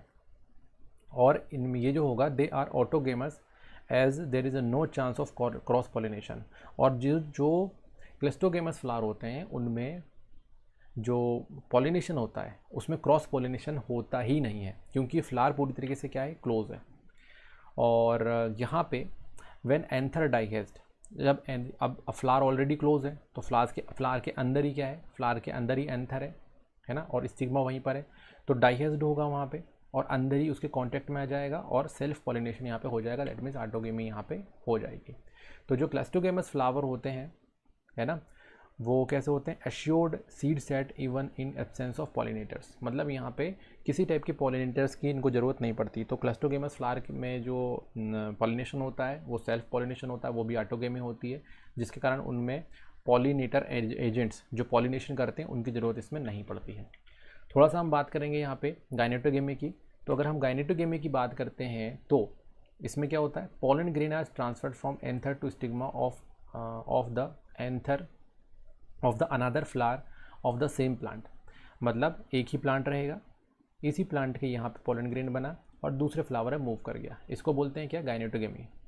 इसमें क्या होता है कि ये इसमें पॉलिनेटिंग एजेंट की ज़रूरत पड़ती है ना। अगर देखा जाए तो पॉलिनेशन में क्या हो रहा है, पोलन ग्रेन दूसरे फ्लावर में जा रहे हैं, बट वो सेम फ्लावर है, मतलब सेम प्लांट है, इसलिए जेनेटिकली तो कैसा होगा, सेल्फ पॉलिनेशन होगा। बट स्ट्रक्चरली या फिर फंक्शनली देखा जाए तो वो कैसा दिख रहा है हमको, क्रॉस पॉलिनेशन की तरह दिख रहा है। ये एक टाइप का सेल्फ पॉलिनेशन नहीं है, क्योंकि इसमें सिमिलर जेनेटिक वाले जो कैरेक्टर हैं वो ट्रांसफ़र होते हैं। अब अगला बात करेंगे हम जीनोगेमी की। तो जीनोगेमी की बात कर रहे हैं तो इसमें क्या होता है कि एंथर जो होता है ना, उसका पोलन ग्रेन कहाँ पे ट्रांसफ़र हो जाएगा, दूसरे प्लांट के फ्लावर में या फिर दूसरे प्लांट के स्टिग्मा में ट्रांसफ़र होता है। इसमें जेनेटिकली डिफरेंट टाइप के जो कैरेक्टर हैं वो जनरेट होने के चांस रहते हैं, क्योंकि ये एक टाइप का क्रॉस पॉलिनेशन होता है। अब हम यहाँ पे थोड़ा सा बात करेंगे कि जो पॉलिनेशन है, क्रॉस पॉलिनेशन, उसको करने के लिए कौन जिम्मेदार होता है। तो इसके जो जिम्मेदार होता है, जिसके थ्रू पोलन ग्रेन मूव करते हैं और दूसरे फ्लावर तक जाते हैं, इसको क्या बोलते हैं, पॉलिनेशन एजेंट। तो पॉलिनेशन एजेंट जो होते हैं वो दो टाइप के हो सकते हैं, बायोटिक हो सकते हैं और एबायोटिक हो सकते हैं। सबसे पहले हम डिस्कस करेंगे एबायोटिक एजेंट्स की। तो एबायोटिक एजेंट्स में वाटर और विंड, है ना, तो ये विंड और वाटर, ये दो हम यहाँ पर डिस्कस करने वाले हैं कि विंड और वाटर से किस तरीके से पॉलिनेशन हो सकता है। अगर हम विंड की बात करते हैं तो विंड के थ्रू पॉलिनेशन होता है, तो उसको हम बोलते हैं एनिमोफिली। तो एनिमोफिली का मतलब होता है विंड के थ्रू पोलन ग्रेन का स्टिग्मा तक जाना। तो विंड और वाटर दोनों ही यहाँ पे एजेंट्स हो सकते हैं। तो क्योंकि विंड और वाटर को किसी भी टाइप के कोई अट्रैक्शन की ज़रूरत नहीं पड़ती है, इसीलिए इनके फ्लावर भी ज़्यादा कोई कलरफुल नहीं होते और ना ही ये कोई नेक्टर प्रोड्यूस करते हैं। विंड जो रो रहते हैं, wind pollinated flower often single ovule in each ovary. यहाँ तक कि जिनमें विंड के थ्रू पॉलिनेशन होता है तो वो क्या करते हैं, उनकी सिंगल ओव्यूल होता है ओवरी के अंदर, और numerous flower remain packed into inflorescence. और क्या होते हैं, फ्लावर जो होते हैं बिल्कुल इन्फ्लोरेसेंस, खिले हुए रहते हैं। जैसे कि कॉर्न का और जो टीसल होता है वो क्या होगा, वो आर द स्टिग्मा। जो टीसल होता है वो स्टिग्मा है। तो यहाँ पे जो टीसल्स होते हैं कॉर्न कैब के, वो एकदम बाहर खिले हुए रहते हैं, है ना। जिससे क्या होता है, जिससे ये आपका क्या हो पाए, जिससे वो आसानी से ट्रैप कर पाए विंड को, ठीक। तो विंड को जो रहेगा उसमें से पोलन ग्रेन भी आएंगे तो उसको ट्रैप कर लेगा। जो विंड पॉलिनेशन होता है वो नॉर्मली हमको ग्रास फैमिली में देखने को मिलता है। और यहाँ पे थोड़ा सा हम देख लेते हैं कि जो एनिमोफिली होता है, दैट मीन्स विंड के थ्रू पॉलिनेशन होता है, तो उसके फ्लावर्स कुछ किस तरीके रहते हैं, क्या डिज़ाइन रहता है। तो सबसे पहले तो ये कि flowers produce enormous amount of pollen grain, है ना। पहला पॉइंट तो यही है कि बहुत सारे वो पॉलन ग्रेन जो है वो जनरेट करता है। ये बहुत लाइट होते हैं, नॉन स्टिकी होते हैं, और विंड के थ्रू क्या हो सकते हैं, एक जगह से दूसरी जगह ट्रांसफ़र हो सकते हैं। And they often possess well exposed stamen for easily dispersal of pollen into wind current। आसानी से मतलब डिस्पर्स होने लग जाते हैं ये। और they have large feathery and sticky stigma. अगर हम स्टिग्मा की बात करते हैं तो स्टिग्मा जो रहता है वो स्टिकी होता है और फीदरी होता है, ताकि पोलन ग्रेन को आसानी से पकड़ पाए। अब हम बात करेंगे यहाँ पे वाटर के थ्रू पॉलिनेशन का। तो वाटर के थ्रू पॉलिनेशन को हम बोलते हैं यहाँ पे हाइड्रोफिली। क्या बोलेंगे, हाइड्रोफिली। तो यहाँ पे बहुत ही लिमिटेड जेनरा हुए हैं जिनमें एक्चुअल में हाइड्रोफिली मिलता है, दैट मीन्स वाटर के थ्रू पॉलिनेशन करते हैं। और ये मोनोकोटाइलिडोन्स जो होते हैं उनमें ज़्यादातर देखने को मिलता है। एक एग्जांपल है वेलेसनेरिया का। तो वेलेसनेरिया जो है वो फीमेल फ्लावर जो होता है वो वाटर के सरफेस तक जाता है ना। मतलब इसका फ्लावर का जो फीमेल पार्ट रहेगा वो वाटर के सरफेस तक जाएगा, ठीक है। और मेल फ्लावर और pollen grain are released into the surface of water. और सरफेस ऑफ वाटर में क्या करेगा कि जो मेल पोलन ग्रेन है वो रिलीज़ कर देगा, और उससे बहते हुए कहाँ तक चले जाएंगे, वो फीमेल स्टिग्मा तक जाएगा, और वहाँ से फिर क्या हो पाएगा, पॉलिनेशन हो पाएगा। कुछ यहाँ पे सी ग्रासेस होते हैं जिसमें क्या होता है, फीमेल फ्लावर रिमेन सबमर्ज्ड। तो जो सी ग्रास होती है उसके अंदर ही, मतलब ये प्लांट जो रहेगा पानी के अंदर ही रहेगा, तो रिबिन जैसे स्ट्रक्चर इसमें पोलन ग्रेन के रहेंगे, और उसको वो छोड़ देगा वहाँ से, और वो बहते हुए कहाँ तक जाएंगे, स्टिग्मा तक जाएंगे। Pollen grain of most of the water pollinated species have mucilage covering. मतलब जो पोलन ग्रेन होता है उसमें म्यूसिलेज की कवरिंग मिलती है, ताकि वो जैसे पानी है तो उससे ख़राब ना हो जाए, है ना, तो सड़ जाने का खतरा रहता है। तो म्यूसिलेज की एक लेयर रहेगी जिससे ये प्रोटेक्शन इसको मिलेगा। अब हम बात करेंगे यहाँ पे कुछ और पॉइंट्स की, जैसे कि सभी जितने भी एक्वेटिक प्लांट हैं वो हाइड्रोफिली का यूज़ नहीं करते फर्स्ट ऑफ ऑल। जैसे कि एग्जांपल देखो आप, मतलब हाइड्रोफिली मतलब वाटर के थ्रू पॉलिनेशन नहीं करते। यहाँ पे कुछ एग्जांपल है, जैसे एक्वेटिक प्लांट जैसे कि वाटर हाइसिंथ, वाटर लिली। अगर हम इनकी बात करते हैं तो ये क्या करते हैं, ये एंटोमोफिली या एनिमोफिली का यूज़ करते हैं। एंटोमोफिली का मतलब ये हुआ कि आपके इंसेक्ट का यूज़ करते हैं पॉलिनेशन के लिए। तो जो ये आपके एक्वेटिक प्लांट है, वाटर हाइसिंथ या फिर वाटर लिली, ये बेसिकली इंसेक्ट और एयर का यूज़ करते हैं, विंड का यूज़ करते हैं पॉलिनेशन के लिए। इसमें हम देखते हैं कि वेलेसनेरिया और हाइड्रिल्ला, है ना, और आपका जोस्ट्रा, इनमें भी हमको यहाँ पे चीज़ें देखने को मिलती हैं। अब हम बात करेंगे यहाँ पे दूसरे एजेंट की, और वो है हमारा बायोटिक एजेंट। तो यहाँ पे अब हम बात करेंगे अगले पॉलिनेटिंग एजेंट की, वो है हमारा बायोटिक एजेंट। चलो बायोटिक एजेंट के बारे में बात कर लेते हैं, क्या होता है। सो द बायोटिक एजेंट जो होता है, जैसे कि एनिमल्स जैसे कि bees, butterfly, fly, beetles, wasp, ant, है ना, मॉथ्स, बर्ड, देन उसके बाद बैट, है ना, इतने सारे जो ऑर्गेनिजम्स हैं ये सभी के सभी as a pollinating agent use होते हैं।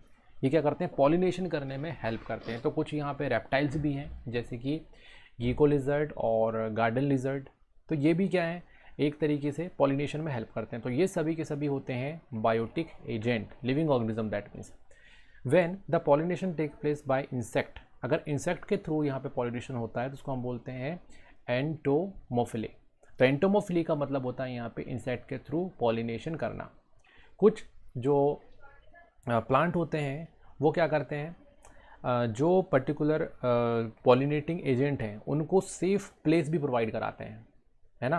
और सेफ़ प्लेस में वो क्या करते हैं, अपने एग को ले कर सकते हैं। एग यहाँ पे ले कर सकते हैं कुछ यहाँ पे कुछ ऑर्गेनिजम्स को, जैसे कि हमको यहाँ पे देखने को मिलता है एमॉर्फोफेलस में। तो एमॉर्फोफेलस में यहाँ पे क्या होगा, ये बेसिकली क्या करेंगे, एग को ले करने के लिए यहाँ पे देता है, जो कि एक टालेस्ट फ्लावर है।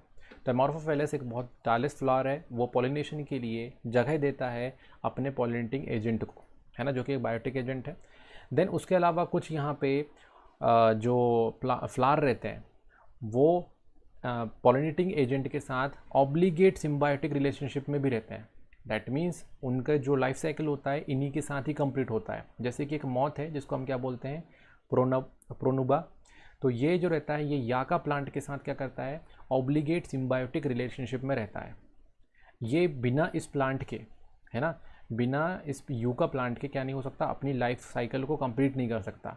सो they can not complete their life cycle without each other and the moth deposit its egg in the locule. तो लोक्यूल जो है वो थैलस का पार्ट, वहाँ पे क्या करेगा, अपने एग को ले करेगा। देन फ्लावर पॉलिनेट होगा और जो लार्वा रहेगा वहाँ पे धीरे धीरे क्या करेगा, ग्रो करेगा और सीड डेवलपमेंट वहाँ पे स्टार्ट करेगा।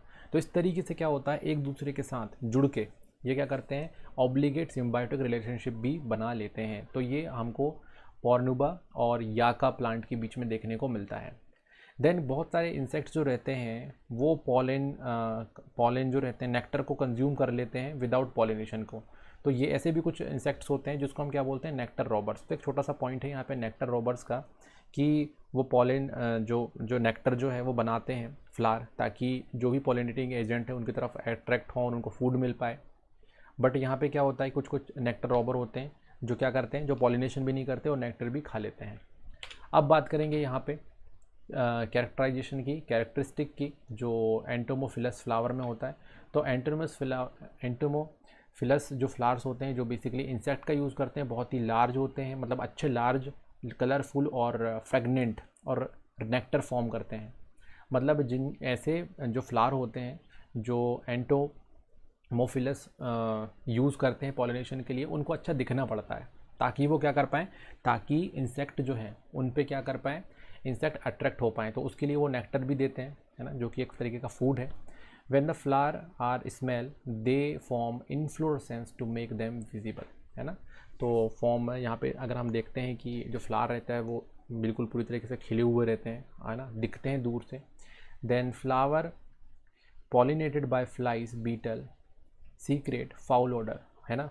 और वो जो होते हैं जो इस फ्लाई या फिर बीटल से जो पॉलिनेटेड होते हैं वो क्या करते हैं, स्पेसिफिक ऑर्डर भी सीक्रेट करते हैं ताकि वो अट्रैक्ट हों। और पॉलन ग्रेन इनमें जनरली कैसे होते हैं, स्टिकी होते हैं, है ना, ताकि वो सही तरीके से उसमें चिपक जाए। अब बात करेंगे हम यहाँ पे नेक्स्ट टॉपिक की, जो कि है हमारा आउटब्रीडिंग डिवाइसेस। आखिरकार ये आउटब्रीडिंग डिवाइसेस क्या होता है। तो स्टूडेंट्स, आउटब्रीडिंग डिवाइस एक्चुअल में क्रॉस पॉलिनेशन को प्रमोट करने के लिए कुछ टेक्निक्स होती हैं जो फ्लावर अपनाता है। क्या होता है कि अगर कंटिन्यूसली सेल्फ पॉलिनेशन होगा तो वेरिएशन नहीं आएंगे प्लांट में, और वेरिएशन नहीं आएंगे तो ज़्यादा दिनों तक वो इन्वायरमेंट में सस्टेन नहीं कर पाएंगे। इसके लिए उनको क्या करना पड़ता है कि क्रॉस पॉलिनेशन को प्रमोट करना पड़ता है ताकि नए वेरिएशन आए। तो नए वेरिएशन लाने के लिए यहाँ पे आउटब्रीडिंग डिवाइस का यूज़ किया जाता है ना। तो इसको हम बोल सकते हैं, to avoid self pollination cross pollination is encouraged in plant as follow. तो यहाँ पे कुछ टेक्निक है जिसके थ्रू क्या करेगा, वो उसको क्रॉस पॉलिनेशन को प्रमोट करेंगे। तो क्रॉस पॉलिनेशन को प्रमोट करने के लिए सबसे पहला है यहाँ पे अवॉइडिंग सिंक्रोनाइजेशन। सबसे पहली टेक्निक है कि प्लांट क्या करते हैं, अपने जो पॉलिन जो ग्रेन है, दैट मीन्स स्टिग्मा और जो पिस्टल है, इन दोनों के जो ग्रोथ होती है उसकी सिंक्रोनी को तोड़ देते हैं। तो सेम टाइम पे क्या नहीं हो पाते, वो ग्रोथ नहीं कर पाते। तो in some plant species pollen release and stigma receptivity are not synchronized। ठीक है, तो वो सिंक्रोनी में नहीं होता है। तो सिंक्रोनी में नहीं होने के कारण एक अनडेवलप्ड रहता है, जिसके कारण क्या होता है, सेल्फ पॉलिनेशन नहीं हो पाता। Either the pollen is release before the stigma became receptive. मतलब पॉलिन जो है पहले रिलीज हो गया और स्टिग्मा जो है वो क्या नहीं हो पाया, पूरी तरीके से रिसेप्टिव नहीं हो पाया। तो पॉलिनेशन नहीं होगा यहाँ पे, सेल्फ पॉलिनेशन। और stigma became receptive before pollen release. तो उसी सेम फ्लावर का जो पॉलन ग्रेन है वो रिलीज़ नहीं हुआ, उससे पहले ही वो कैसा हो गया, रिसेप्टिव हो गया। तो कहीं और का पॉलन ग्रेन अगर आएगा तो उसको रिसेप्ट कर लेगा वो। तो इस तरीके से क्या है कि स्टिग्मा और एंथर के जो मैच्योर होने का जो टाइमिंग है वो हम क्या करते हैं, वो बेसिकली फ्लावर क्या करता है, उसको चेंज कर देता है। इस फिनोमिना को हम बोलते हैं डाइकोगेमी। तो डाइकोगेमी बोलेंगे और इससे क्या होगा, ऑटोगेमी प्रिवेंट हो जाती है। अगला जो डिवाइस है वो है क्या, arrangement of anther and stigma at a different position. अगर एस्टिग्मा और एंथर को डिफरेंट पोजीशन पे बना डेवलप कर दिया जाए तो भी सेल्फ पोलिनेशन होने के चांस नहीं रहेंगे। तो कुछ कुछ यहाँ पे स्पीसीज़ यही काम करती हैं, स्टिग्मा और एंथर को वो अलग अलग पोजीशन पे रखती हैं, है ना, जिसके कारण क्या नहीं होता, जिसके कारण यहाँ पे सेल्फ पोलिनेशन नहीं होगा। अब हम बात करेंगे यहाँ पे सेल्फ इनकम्पैटिबिलिटी। दैट मीन्स कि जेनेटिक मैकेनिज्म का यूज़ करके क्या करना, आपके जो पॉलन ग्रेन है उनको जर्मिनेट नहीं होने देना, है ना। तो सेम फ्लावर का अगर पॉलन ग्रेन स्टिग्मा में चला गया तो क्या नहीं होगा, वो जर्मिनेट ही नहीं होगा, है ना। इसको हम क्या बोलते हैं, सेल्फ इनकम्पैटिबिलिटी। अब हम बात करेंगे यहाँ पे अगले डिवाइस की, वो है क्या, production of unisexual flower. Unisexual का अगर फ्लावर प्रोड्यूस कर दिए तब तो वहाँ पे सेल्फ फर्टिलाइजेशन होगा ही नहीं, क्योंकि फ्लावर जो है उसमें या तो मेल पार्ट होगा या तो फीमेल पार्ट होगा। इस टाइप की टेक्निक को या फिर इस टाइप की आउटब्रीडिंग डिवाइस को हम बोलते हैं क्या, डाइक्लिनी। तो डाइक्लिनी में क्या होगा कि मोनोसिस प्लांट जैसे कि castor maize where the male and female flower are present on same plant prevent autogamy but not गाइनेटोगेमी।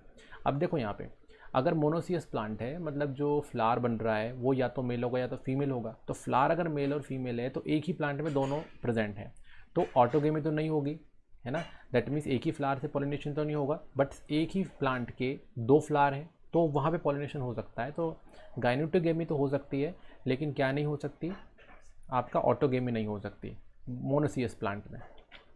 और दूसरी तरफ से जो डाइसियस प्लांट होते हैं जैसे कि पपाया, जिसमें मेल और फीमेल दोनों ही प्लांट ही अलग अलग होते हैं, तो उसमें ना तो ऑटोगेमी होगी और ना ही गाइनेटोगेमी होगी, इसमें सिर्फ जीनोगेमी हो सकती है।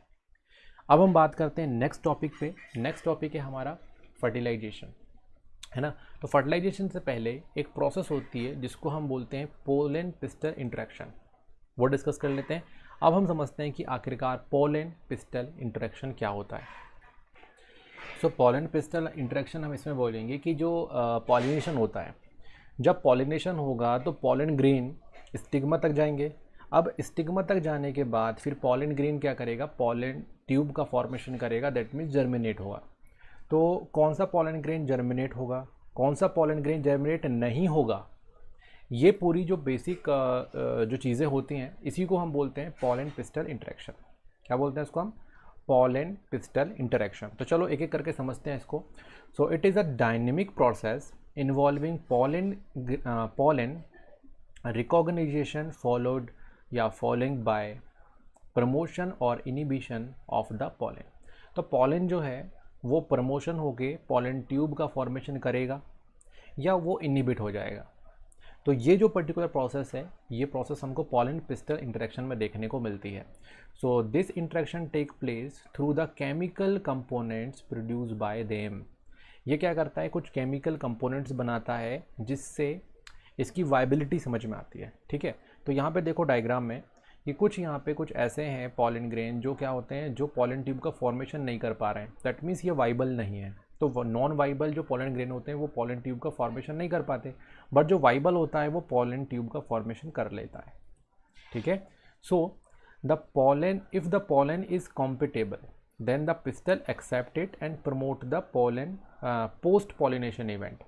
अगर pollen grain कैसा है, compatible है, viable है, तो क्या होगा, पिस्टल उसको एक्सेप्ट करेगा और प्रमोट कर देगा पोस्ट पॉलिनेशन इवेंट में। दैट मीन्स पॉलन ट्यूब का फॉर्मेशन वहाँ पे स्टार्ट हो जाएगा। The pollen grain germinate on the stigma. Pollen grain जो है वो स्टिग्मा में जर्मिनेट होगा और पॉलन ट्यूब का फॉर्मेशन करेगा। और पॉलन ट्यूब का फॉर्मेशन होगा जर्म पोर के द्वारा। जहाँ पे स्पोरोपोलिनेशन नहीं होता उसको हम क्या बोलते हैं, जर्म पोर बोलते हैं। वहीं से पॉलन ट्यूब का बनना स्टार्ट होगा and the contents of the pollen grain move into the pollen tube. अब यहाँ पे क्या होगा कि जब एक बार जब यहाँ पे पॉलन ट्यूब बन गया तो क्या मूव होगा इसमें, इसमें होगा इसके जो न्यूक्लियस हैं, है ना, जो बेसिकली कौन से सेल्स हैं, जो है हमारे जनरेटिव सेल, वो बेसिकली क्या होंगे, पॉलन ट्यूब से अंदर की तरफ मूव करेंगे। The pollen tube grow through the tissue of the stigma style and reach the ovary. देखो यहाँ पे पॉलन ट्यूब यहाँ से बनना स्टार्ट हुआ तो स्टिग्मा से स्टाइल की तरफ गया, स्टाइल से फिर वो पेनिट्रेट करके कहाँ चला गया, ओवरी की तरफ चला गया। Then if the pollen is incompatible. अब सपोज करो कि पॉलन इनकम्पेटेबल है, जैसे कि यहाँ पे है, तो ये रिजेक्ट हो जाएगा यहीं पे और पॉलन ट्यूब का फॉर्मेशन वो नहीं कर पाएगा, ठीक है, और पॉलन ट्यूब ही नहीं बनेगी।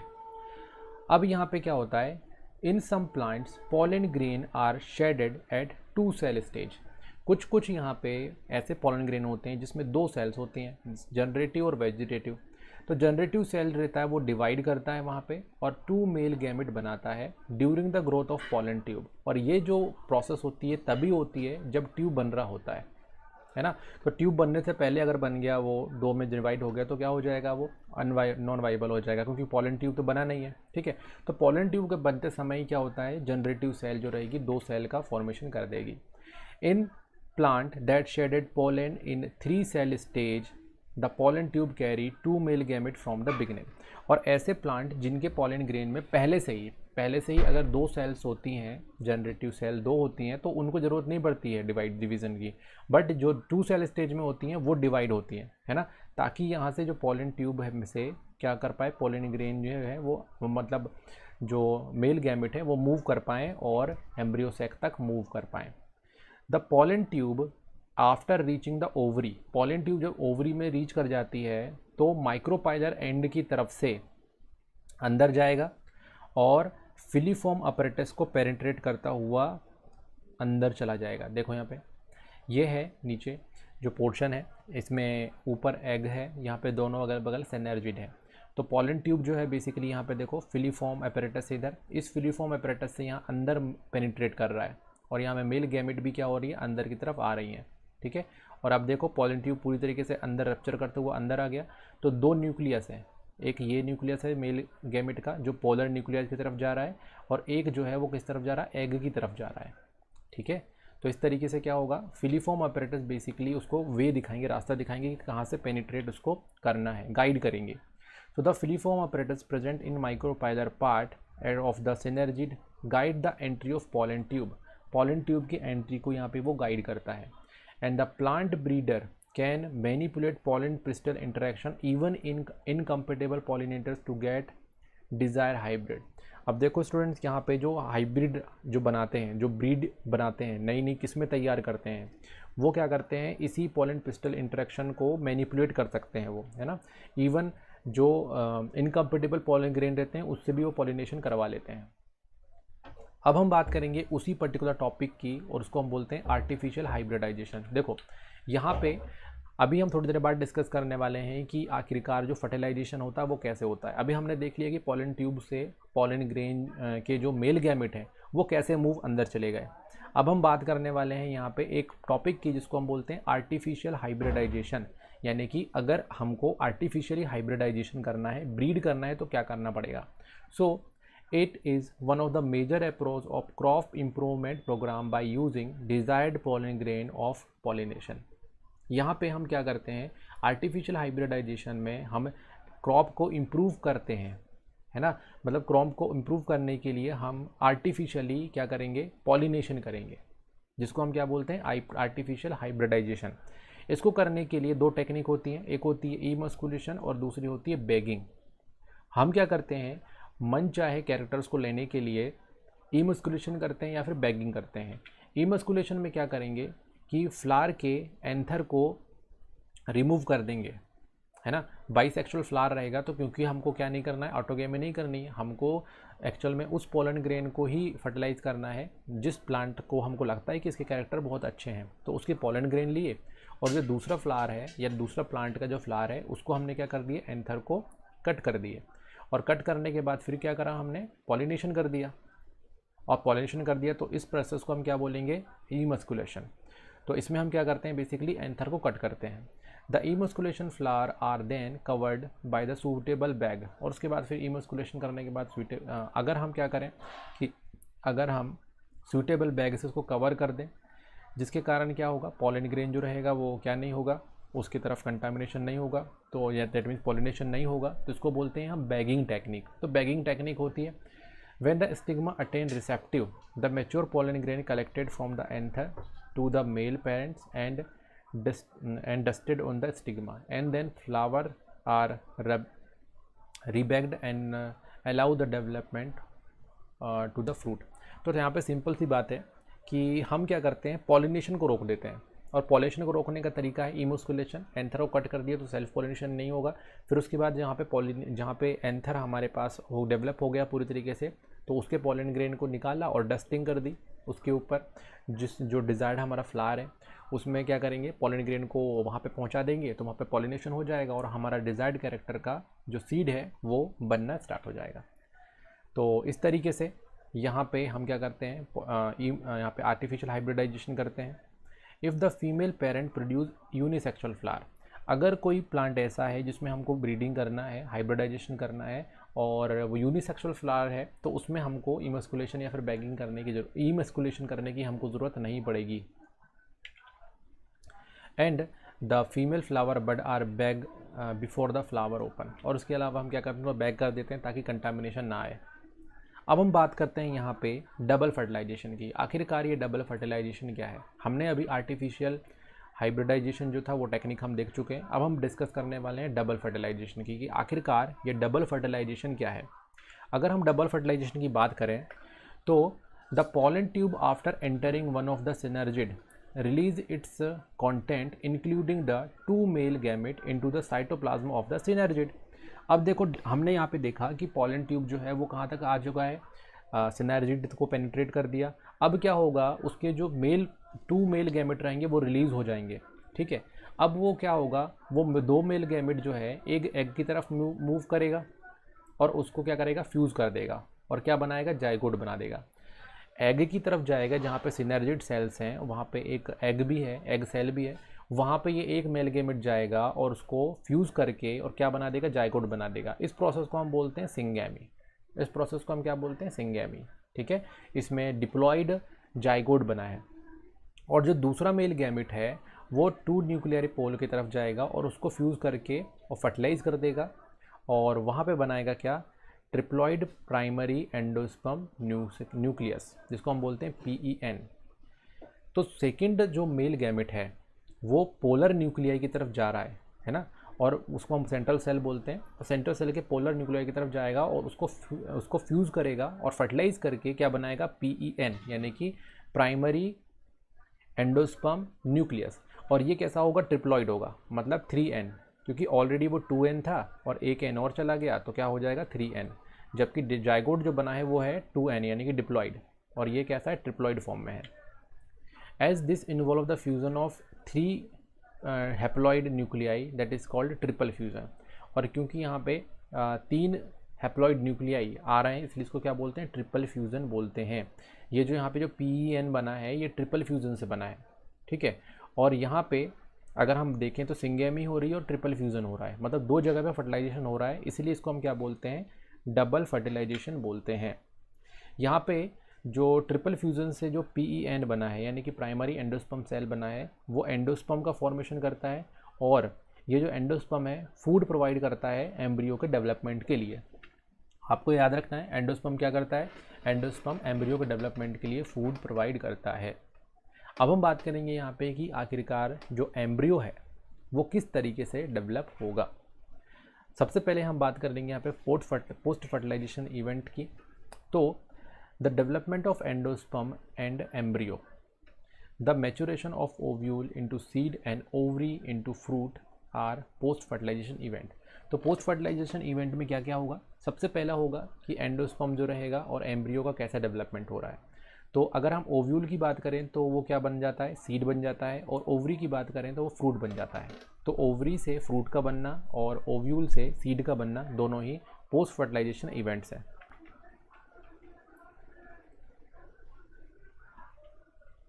सबसे पहले हम बात कर लेते हैं यहाँ पे आपके एंडोस्पर्म डेवलपमेंट की, है ना, क्योंकि यहाँ पे एंडोस्पर्म का डेवलपमेंट है ना, देन एम्ब्रियो का डेवलपमेंट है, देन उसके अलावा यहाँ पे ओव्यूल से सीड बनना और ओवरी से फ्रूट बनने का प्रोसेस भी है।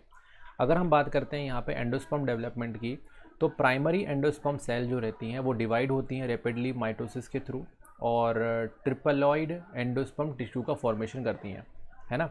तो प्राइमरी एंडोस्पर्म जो बना है ट्रिपल फ्यूजन से, वो ट्रिपल फ्यूजन से के बाद बनने के बाद वो क्या करेगा, माइटोसिस करेगा, तेज़ी से डिवाइड होगा। तो 1 से 2, 2 से 4, इस तरीके से बहुत तेज़ी से डिवाइड होगा और क्या बनाएगा, ट्रिप्लॉइड एंडोस्पर्म टिश्यू। अब ये जो एंडोस्पर्म सेल रहेंगी इसमें रिजर्व फूड मटेरियल रहेगा, और ये रिजर्व फूड मटेरियल का यूज़ क्या है, एम्ब्रियो को डेवलपमेंट में। जब एम्ब्रियो को डेवलपमेंट होगा तो उसको फूड की ज़रूरत पड़ेगी, उसको खाने की ज़रूरत पड़ेगी, तो वो उसको कहाँ से मिलेगा, इस एंडोस्पर्म से ही मिलेगा। And the during the endosperm development the primary endosperm nucleus undergo successive mitotic cellular nuclear division to give rise free nuclei. इसको हम बोलते हैं फ्री न्यूक्लियर एंडोस्पर्म। तो देखो जो एंडोस्पर्म होता है, अगर उसका सिर्फ न्यूक्लियाई अगर क्या होगा, कंटिन्यूसली क्या करेगा, डिवाइड करता जाएगा, तो क्या होगा कि सिर्फ न्यूक्लियाई डिवीज़न करने के कारण जो एंडोस्पर्म बनेगा उसको हम क्या बोलते हैं, फ्री न्यूक्लियर एंडोस्पर्म। क्या बोलते हैं उसको हम, फ्री न्यूक्लियर एंडोस्पर्म। और अगर एंडोस्पर्म में क्या होता है, न्यूक्लियस के चारों तरफ वॉल भी आ सकती है, तो सेल वॉल भी यहाँ पे फॉर्म कर सकता है, तो वो एक सेलुलर एंडोस्पर्म होगा। वो कैसा होगा, सेलुलर एंडोस्पर्म। तो एंडोस्पर्म जो होता है सेलुलर भी हो सकता है और लिक्विड फॉर्म में भी हो सकता है। जैसे कि अगर हम बात करते हैं कोकोनट वाटर की, तो कोकोनट वाटर जो होता है वो फ्री न्यूक्लियर एंडोस्पर्म होता है, ठीक है, जहाँ पे 1000 ऑफ न्यूक्लियाई होते हैं, और जो उसमें जो वाइट पोर्शन होता है कर्नेल जिसको हम बोलते हैं, वो सेलुलर एंडोस्पर्म होता है ना। तो दोनों टाइप के एंडोस्पर्म उसमें हमको देखने को मिलते हैं। अब हम बात करते हैं यहाँ पे एम्ब्रियो डेवलपमेंट की। तो देखो यहाँ पे क्या हुआ, ये पूरा का पूरा कंप्लीट जो एम्ब्रियो सैक बना, देन ये बन गया जाइगोट। अब जाइगोट क्या होता है, डिवाइड करता है इस तरीके से, है ना, और डिवाइड करके क्या करेगा, ग्लोबुलर शेप में आएगा। फिर उसके बाद फिर क्या, वो हार्ट शेप में आएगा। हार्ट शेप के बाद ये ऊपर देखो सस्पेंसर है, और बीच में एम्ब्रियो यहाँ पर है, सॉरी जाइगोट। देन इसके बाद फिर सस्पेंसर रहेगा, ये और डेवलप होगा और क्या बनाएगा, कोटाइलेडोन बनाएगा, रेडिकल का पार्ट बनाएगा, है ना। तो इस तरीके से क्या होता है, डेवलप होता जाता है। तो इसको हम बोलते हैं एम्ब्रियो डेवलपमेंट। तो इस तरीके से अलग अलग स्टेज रहती हैं यहाँ पे।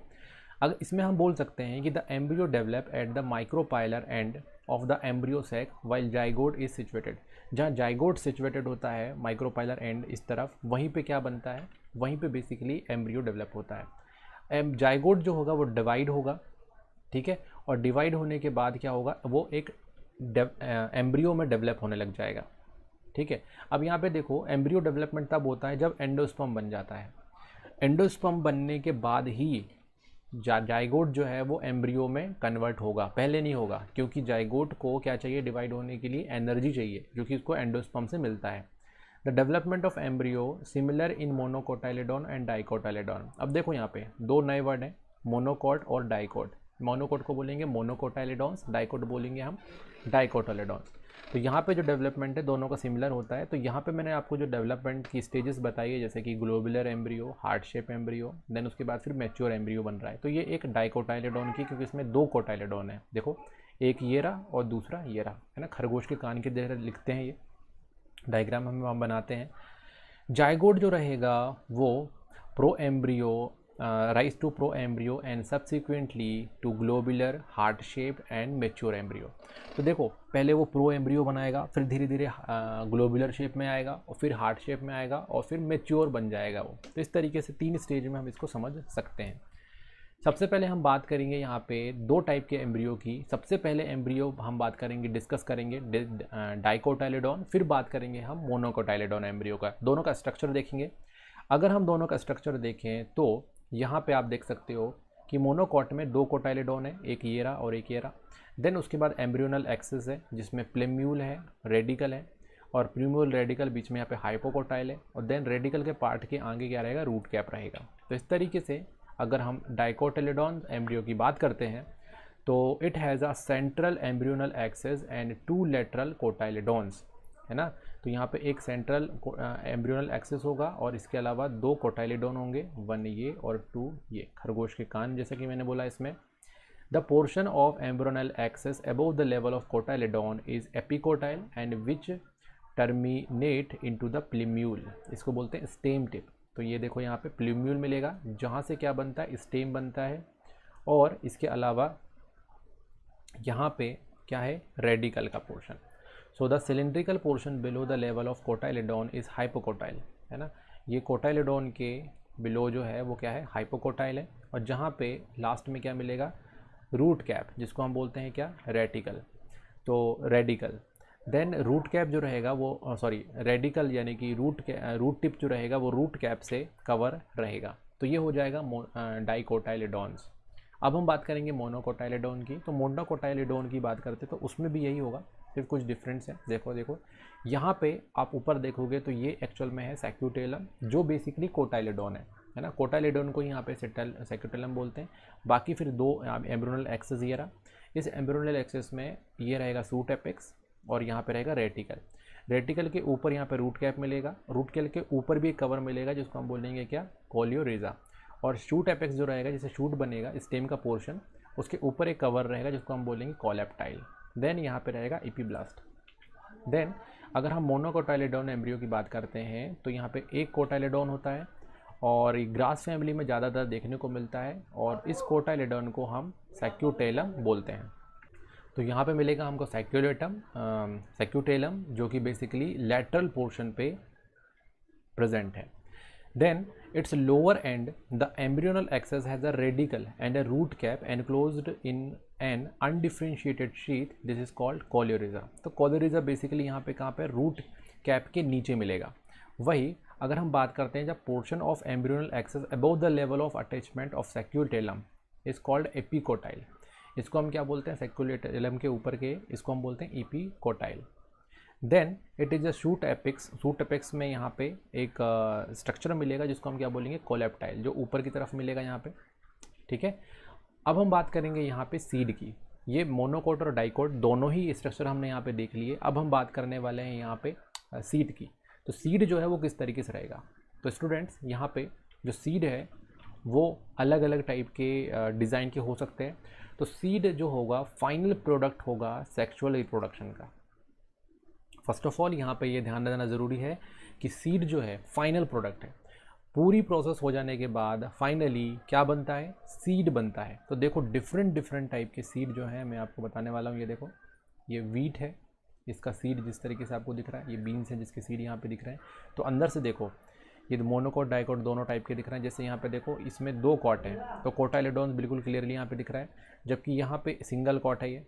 तो ये देखो कोटाइलेडोन में हमने देखा था ये रेडिकल का रीज़न, कोलेप्टाइल का रीज़न, कोलेरिजा का रीज़न, प्लूम्यूल का रीज़न, है ना। तो ये डिफरेंट रीज़न है यहाँ पे।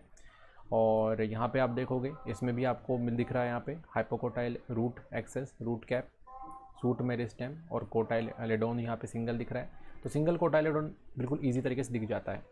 And it is fertilised ovule formed inside fruit. Seed जो रहता है वो फ्रूट के अंदर बनता है ना। जब फर्टिलाइजेशन होता है तो फर्टिलाइजेशन के बाद फ्रूट ऊपर बनेगा और अंदर क्या रहेगा, यहाँ पे सीड रहेगा। सो यहाँ पे अगर सीड की बात करें तो इसमें एक सीड कोट होगा ऊपर की तरफ, देन कोटाइलेडोन्स होंगे, है ना। कोटाइलेडोन के बाद अंदर क्या होगा, एम्ब्रियोनल एक्सेस मिलेगा। द कोटाइलेडोन जो होता है वो सिंपल्स होता है, थिक सोलन होते हैं जिसमें फूड भरा हुआ रहता है ना। और अधिकतर डाइकोट में यहाँ पे फूड ही भरा रहेगा। And the mature seed may be non albuminous and albuminous. यहाँ पे जो मैच्योर सीड होगा, जो सीड पूरी तरीके से मैच्योर होगा, वो दो टाइप का हो सकता है, एल्ब्यूमिनस दैट मीन्स यहाँ पे ये, और नॉन एल्ब्यूमिनस। तो दो टाइप का ये हो सकता है मैच्योर सीड, है ना। तो वो हम बात करते हैं एल्ब्यूमिनस और नॉन एल्ब्यूमिनस किसको बोलेंगे यहाँ पे। सबसे हम पहले बात कर लेंगे नॉन एल्ब्यूमिनस की कि जो नॉन एल्ब्यूमिनस होता है वो किसको बोलते हैं। देखो अगर सीड बनने के बाद नो रेसिडुअल एंडोस्पर्म, मतलब किसी भी टाइप का कोई एंडोस्पर्म नहीं बचा, मतलब सीड जो है उसमें अगर एंडोस्पर्म नहीं बचेगा तो उसको बोलेंगे क्या, नॉन एल्ब्यूमिनस। ये कम्प्लीटली क्या होता है, एम्ब्रियो डेवलपमेंट जब होता है तो एंडोस्पर्म का कम्प्लीटली कंजप्शन हो जाता है, जिसके कारण उसमें क्या नहीं बनता, क्या नहीं बचता, उसमें एंडोस्पर्म नहीं बचता। जैसे कि अगर आप नीचे आप देखोगे स्ट्रक्चर को तो यहाँ पे एंडोस्पर्म बच गया, तो ये नॉन एल्ब्यूमिनस नहीं है, एल्ब्यूमिनस है। अब देखो यहाँ भी थोड़ा सा एंडोस्पर्म बच गया, है ना। तो मतलब एम्ब्रियो डेवलपमेंट में पूरी तरीके से यूज़ नहीं हुआ। तो इस टाइप की सीड को हम नॉन एल्ब्यूमिनस नहीं कहते बल्कि एल्ब्यूमिनस बोलते हैं। जबकि ऊपर वाले में भी यहाँ पे है। तो यहाँ पे अगर हम देखें तो इसका एग्जांपल है पीनट, ग्राउंडनट और बीन्स। तो पीनट, ग्राउंडनट और बीन्स जो होते हैं उनमें बेसिकली कोई भी एंडोस्पर्म नहीं बचता, जिसके कारण वो नॉन एल्ब्यूमिनस होते हैं। तो एग्जांपल अच्छे से याद रखिएगा। अब एल्ब्यूमिनस की बात करते हैं तो ये सभी जो है वो एल्ब्यूमिनस सीड है जिसमें एंडोस्पर्म बचा हुआ रहता है थोड़ा सा, तो पूरी तरीके से एंडोस्पर्म जो रहता है उसको कंज्यूम नहीं करता। जैसे कि वीट, मेज, बार्ली, कैस्टर, कोकोनट, सनफ्लावर, ये सभी के सभी जो सीड हैं इनमें एंडोस्पर्म बचता है। In some plant like black pepper, यहाँ पे कुछ एग्जांपल है ब्लैक पेपर जिसमें क्या होता है कि न्यूसेलस का पार्ट भी बच जाता है, जिसको हम क्या बोलते हैं, पेरिस्पर्म। तो ब्लैक पेपर जो है, काली मिर्च की ऊपर की जो लेयर आपको दिखाई देती है वो बेसिकली न्यूसेलस का बचा हुआ पार्ट होता है। Integument of ovule harden as a tough protective seed coat, और इसके अलावा जो इंटेग्यूमेंट होता है ना, उसके ऊपर आपने देखा था जब हमने स्टार्टिंग किया था तो बाहर इंटेग्यूमेंट की लेयर होती है, फिर न्यूसेलस होता है, फिर अंदर एम्ब्रियोसेक होता है। तो सीड तो अंदर बन गया, बट ऊपर के जो अगर किसी सीड में न्यूसेलस का पार्ट बना बचा हुआ रहता है तो उसको क्या बोलते हैं, पेरिस्पर्म बोलते हैं। और किसी किसी में डिफरेंट कंपोनेंट जो है वो बचे रहते हैं। तो अगर हम बात करते हैं यहाँ पे इंटेग्यूमेंट का, तो इंटेग्यूमेंट अगर बच जाता है तो इंटेग्यूमेंट क्या करता है, ऊपर एक सीड कोट बनाता है ना। और आप देखोगे सीड्स में छोटे छोटे रीजन भी होते हैं, होल्स होते हैं कहीं कहीं पे, ये देखो जिससे इसमें है यहाँ पे छोटा सा होल। तो बेसिकली ये जो होल है ये क्या है, माइक्रोपाइलर है ना, जहाँ पे ऑक्सीजन और वाटर जो है वहाँ से एंटर कर देते हैं और जर्मिनेशन में हेल्प करते हैं। At as the seed mature the water content gets reduced and the seed become dry, है ना।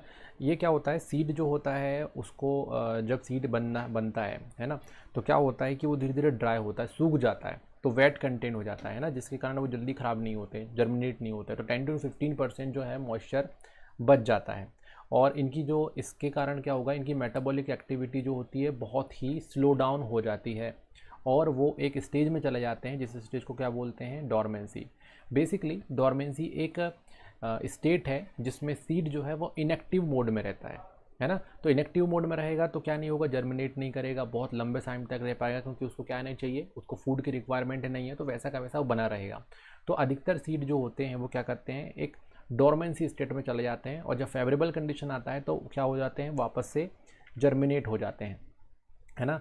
तो जब एनवायरनमेंट में एडिक्वेट मॉइस्चर रहेगा, ऑक्सीजन रहेगा, सूटेबल टेम्परेचर रहेगा, तो उस समय पे वो क्या होते हैं, जर्मिनेट कर जाते हैं। अब हम बात करते हैं यहाँ पे फ्रूट का। तो फ्रूट जो होता है ओवरी से डेवलप होता है। तो ovary develop into a fruit after pollination and fertilisation. पूरी तरीके से फर्टिलाइजेशन जब हो जाता है तो उसके बाद ओवरी से क्या बनता है, फ्रूट बनता है।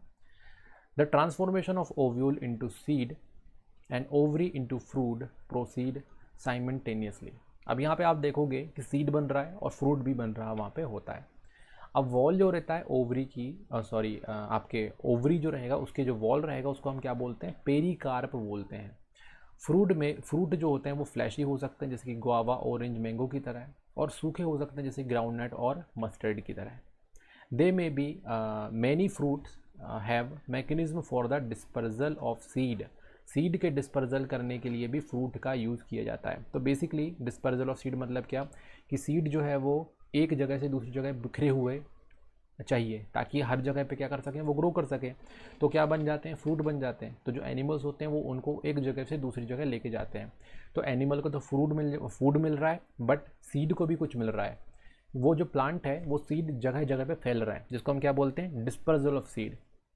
तो फ्रूट रहता है वो डिस्पर्जल ऑफ सीड में हेल्प करता है। थोड़ा सा यहाँ पे डायग्राम देखते हैं, यहाँ पे फ्रूट का ही डायग्राम देखेंगे हम यहाँ पे।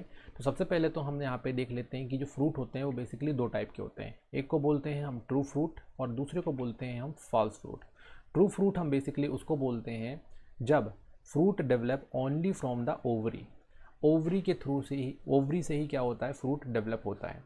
And other floral part degenerate, दूसरे पार्ट जो रहेंगे वो डीजनरेट हो जाएंगे। उस टाइप के फ्रूट को हम बोलते हैं ट्रू फ्रूट, जैसे कि मैंगो, मेज और ग्रेप। ये जो फ्रूट होते हैं ट्रू फ्रूट होते हैं, क्योंकि ओवरी से ही डेवलप होते हैं और बाकी का पार्ट डीजनरेट हो जाता है। बट यहाँ पे कुछ फ्रूट ऐसे होते हैं जो कि फ्लावर के दूसरे पार्ट से निकलते हैं, है ना। तो उसको हम बोलते हैं फॉल्स फ्रूट, जैसे कि एप्पल, स्ट्रॉबेरी एंड कैशियो। तो ये जो कुछ फ्रूट हैं ये बेसिकली फॉल्स फ्रूट हैं, है ना। तो ये बेसिकली का थैलेमस से मिलकर बने हुए हैं। देखो ये थैलेमस है और देन अंदर क्या है, seed. In some species such as banana, fruit developed without fertilization। कुछ ऐसे फ्रूट रहते हैं जो बिना फर्टिलाइजेशन के डेवलप हो जाते हैं, है ना। तो इस टाइप के फ्रूट को हम बोलते हैं पार्थेनोकार्पिक फ्रूट। तो ऐसे फ्रूट जो बिना फर्टिलाइजेशन के होंगे तो ऑब्वियसली उसमें सीड तो होंगे नहीं, तो बनाना में सीड नहीं होते, तो वो एक पार्थेनोकार्पिक फ्रूट है। Parthenocarpic fruit induce through the application of growth hormone such as fruit are seedless. मतलब इसके जो फ्रूट बनते हैं पार्थेनोकार्पिक प्रोसेस से जो फ्रूट बन रहे हैं वो सीडलेस होते हैं, है ना, सीड बनेंगे ही नहीं, मिलेंगे नहीं उसमें। एडवांटेज देख लेते हैं सीड के क्या क्या एडवांटेज हैं। सबसे पहला एडवांटेज यहाँ पे कि pollination and fertilisation process are independent of water while seed formation is more dependable. यहाँ पे मैं आपको बता देता हूँ कि जो सीड्स रहते हैं वो कैसे होते हैं। यहाँ पे pollination and fertilisation process are independent of water. यहाँ पे अगर हम बात करते हैं पॉलिनेशन और फर्टिलाइजेशन की तो इसमें वाटर की रिक्वायरमेंट नहीं होती, बट यहाँ पे सीड को बनने के लिए वाटर की रिक्वायरमेंट होती है। Seed have better adaptive strategies for dispersal. अब यहाँ पे अगर पूरी जगहों पे एरिया में अगर बिखरना है तो सीड बनाना बहुत अच्छा स्ट्रेटजी होता है, क्योंकि इससे क्या होता है वो जगह जगह पे फैल जाते हैं सीड के कारण। Then they have food reserve. इनमें क्या करते हैं, फूड रिजर्व करके रख सकते हैं और यंग सीडलिंग के लिए, ताकि जब अच्छा नरिशमेंट मिलना हो, जब उसका अच्छा टाइम हो, तब उस समय क्या कर पाएँ, उस समय वो ग्रो हो पाएँ, है ना। तो ये क्या करते हैं, फोटोसिंथेसिस भी कर सकते हैं डेवलपमेंट होने के बाद। और इसके अलावा इसमें सीड कोट रहता है जो कि यंग एम्ब्रियो को बचा के रखता है। Since seed are protect for sexual reproduction they generate new genetic combination leading to variation. इसके अलावा सीड जो बनता है वो बेसिकली फर्टिलाइजेशन से बनता है। तो फर्टिलाइजेशन से क्या होता है कि आपके नए वेरिएशन के चांसेस होते हैं। ये सेक्सुअल रिप्रोडक्शन नहीं होता, सेक्सुअल रिप्रोडक्शन होता है इसमें। Then dehydration and dormancy of mature seed are crucial for the storage of seed। Seed जो होता है बेसिकली डोरमेंसी स्टेज में भी जाता है, उसको डिहाइड्रेशन यानी कि पानी सुखा के रखते हैं। तो ये भी एक इम्पोर्टेंट यहाँ पे प्रॉपर्टीज़ देखने को हमको मिलती है। इसके अलावा it can use as a food throughout the year and also rise the crop in the next season. इसके अलावा सीड को हम स्टोर करके रख सकते हैं और समय आने पे फिर से इसको ग्रो कर सकते हैं। तो इस तरीके सीड के बहुत ज़्यादा हमको यहाँ पे एडवांटेज देखने को मिलते हैं। अब हम बात करते हैं यहाँ पे viability of seed after dispersal. अब यहाँ पे वाइबिलिटी देख लेते हैं सीड की कि कितनी दिनों तक सीड जो है वो सही रह सकते हैं। कुछ स्पीसीज़ रहती हैं जो कि अपनी वाइबिलिटी को कुछ ही मंथ में क्या करती हैं, लॉस कर देती हैं, है ना, कुछ दिनों तक। बट कुछ जो होते हैं वो सालों तक ज़िंदा रहते हैं, सालों तक सीड जो है बचा रहता है।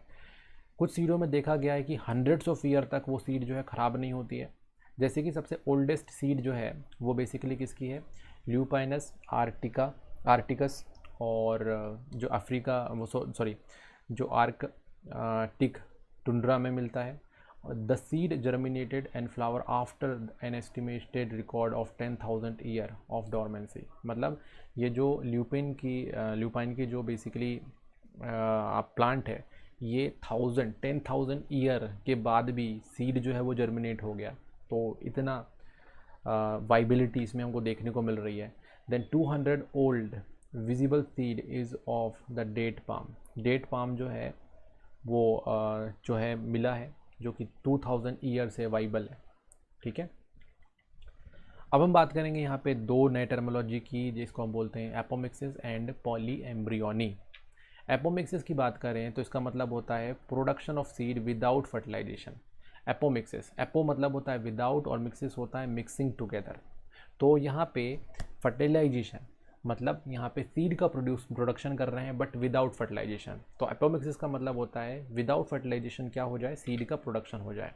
सो it is seen in species asteraceae and grass. तो एस्टेरियसी और ग्रास की जो फैमिली है उसमें हमको एपोमिक्सिस देखने को मिलता है, जिसमें फर्टिलाइजेशन नहीं होता बट सीड वहाँ पे बन जाता है। So the apomixis is a form of asexual reproduction and that mimic the sexual reproduction. तो बेसिकली एपोमिक्सिस एक तरीके की एसेक्सुअल रिप्रोडक्शन है, बट ये मिमिक करता है सेक्सुअल रिप्रोडक्शन का, मतलब सीड बना देता है। और the occurrence of more than one embryo in seed is called polyembryony.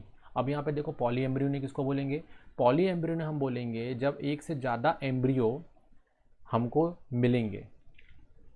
अब अगर हम बात करें एपोमिक्टिक सीड कैसे डेवलप होते हैं, तो कुछ स्पीसीज़ होती हैं जिसमें डिप्लॉयड एग जो रहता है वो कंटिन्यूसली डिवीज़न करता है और क्या बना देता है, सीड बना देता है विदाउट फर्टिलाइजेशन। तो इस तरीके से क्या होता है, एपोमिक्टिक सीड बन जाता है। जैसे कि सिट्रस और मैंगो की जो कुछ वेराइटीज़ रहती हैं उनमें हमको ये चीज़ देखने को मिलती है, ठीक है। So in this species ovule content many embryo, मतलब पॉली एम्ब्रियोनी यहाँ पे हमको देखने को मिलती है सीट्रस में, कि एक से ज़्यादा सीड आपको सीट्रस प्लांट में दिखाई देंगे। अब हम यहाँ पे कुछ इम्पोर्टेंस की बात कर लेते हैं, important of apomixis and hybrid seed industry. Hybrid seed industry और एपोमिक्सिस की अगर हम इम्पोर्टेंस देखें तो hybrid seed have to be produce every year, मतलब हर साल क्या करना पड़ता है, नई सीड बनाने पड़ते हैं। And if the seed collected from hybrid are sown, the plant in progeny will segregate and loss hybrid character.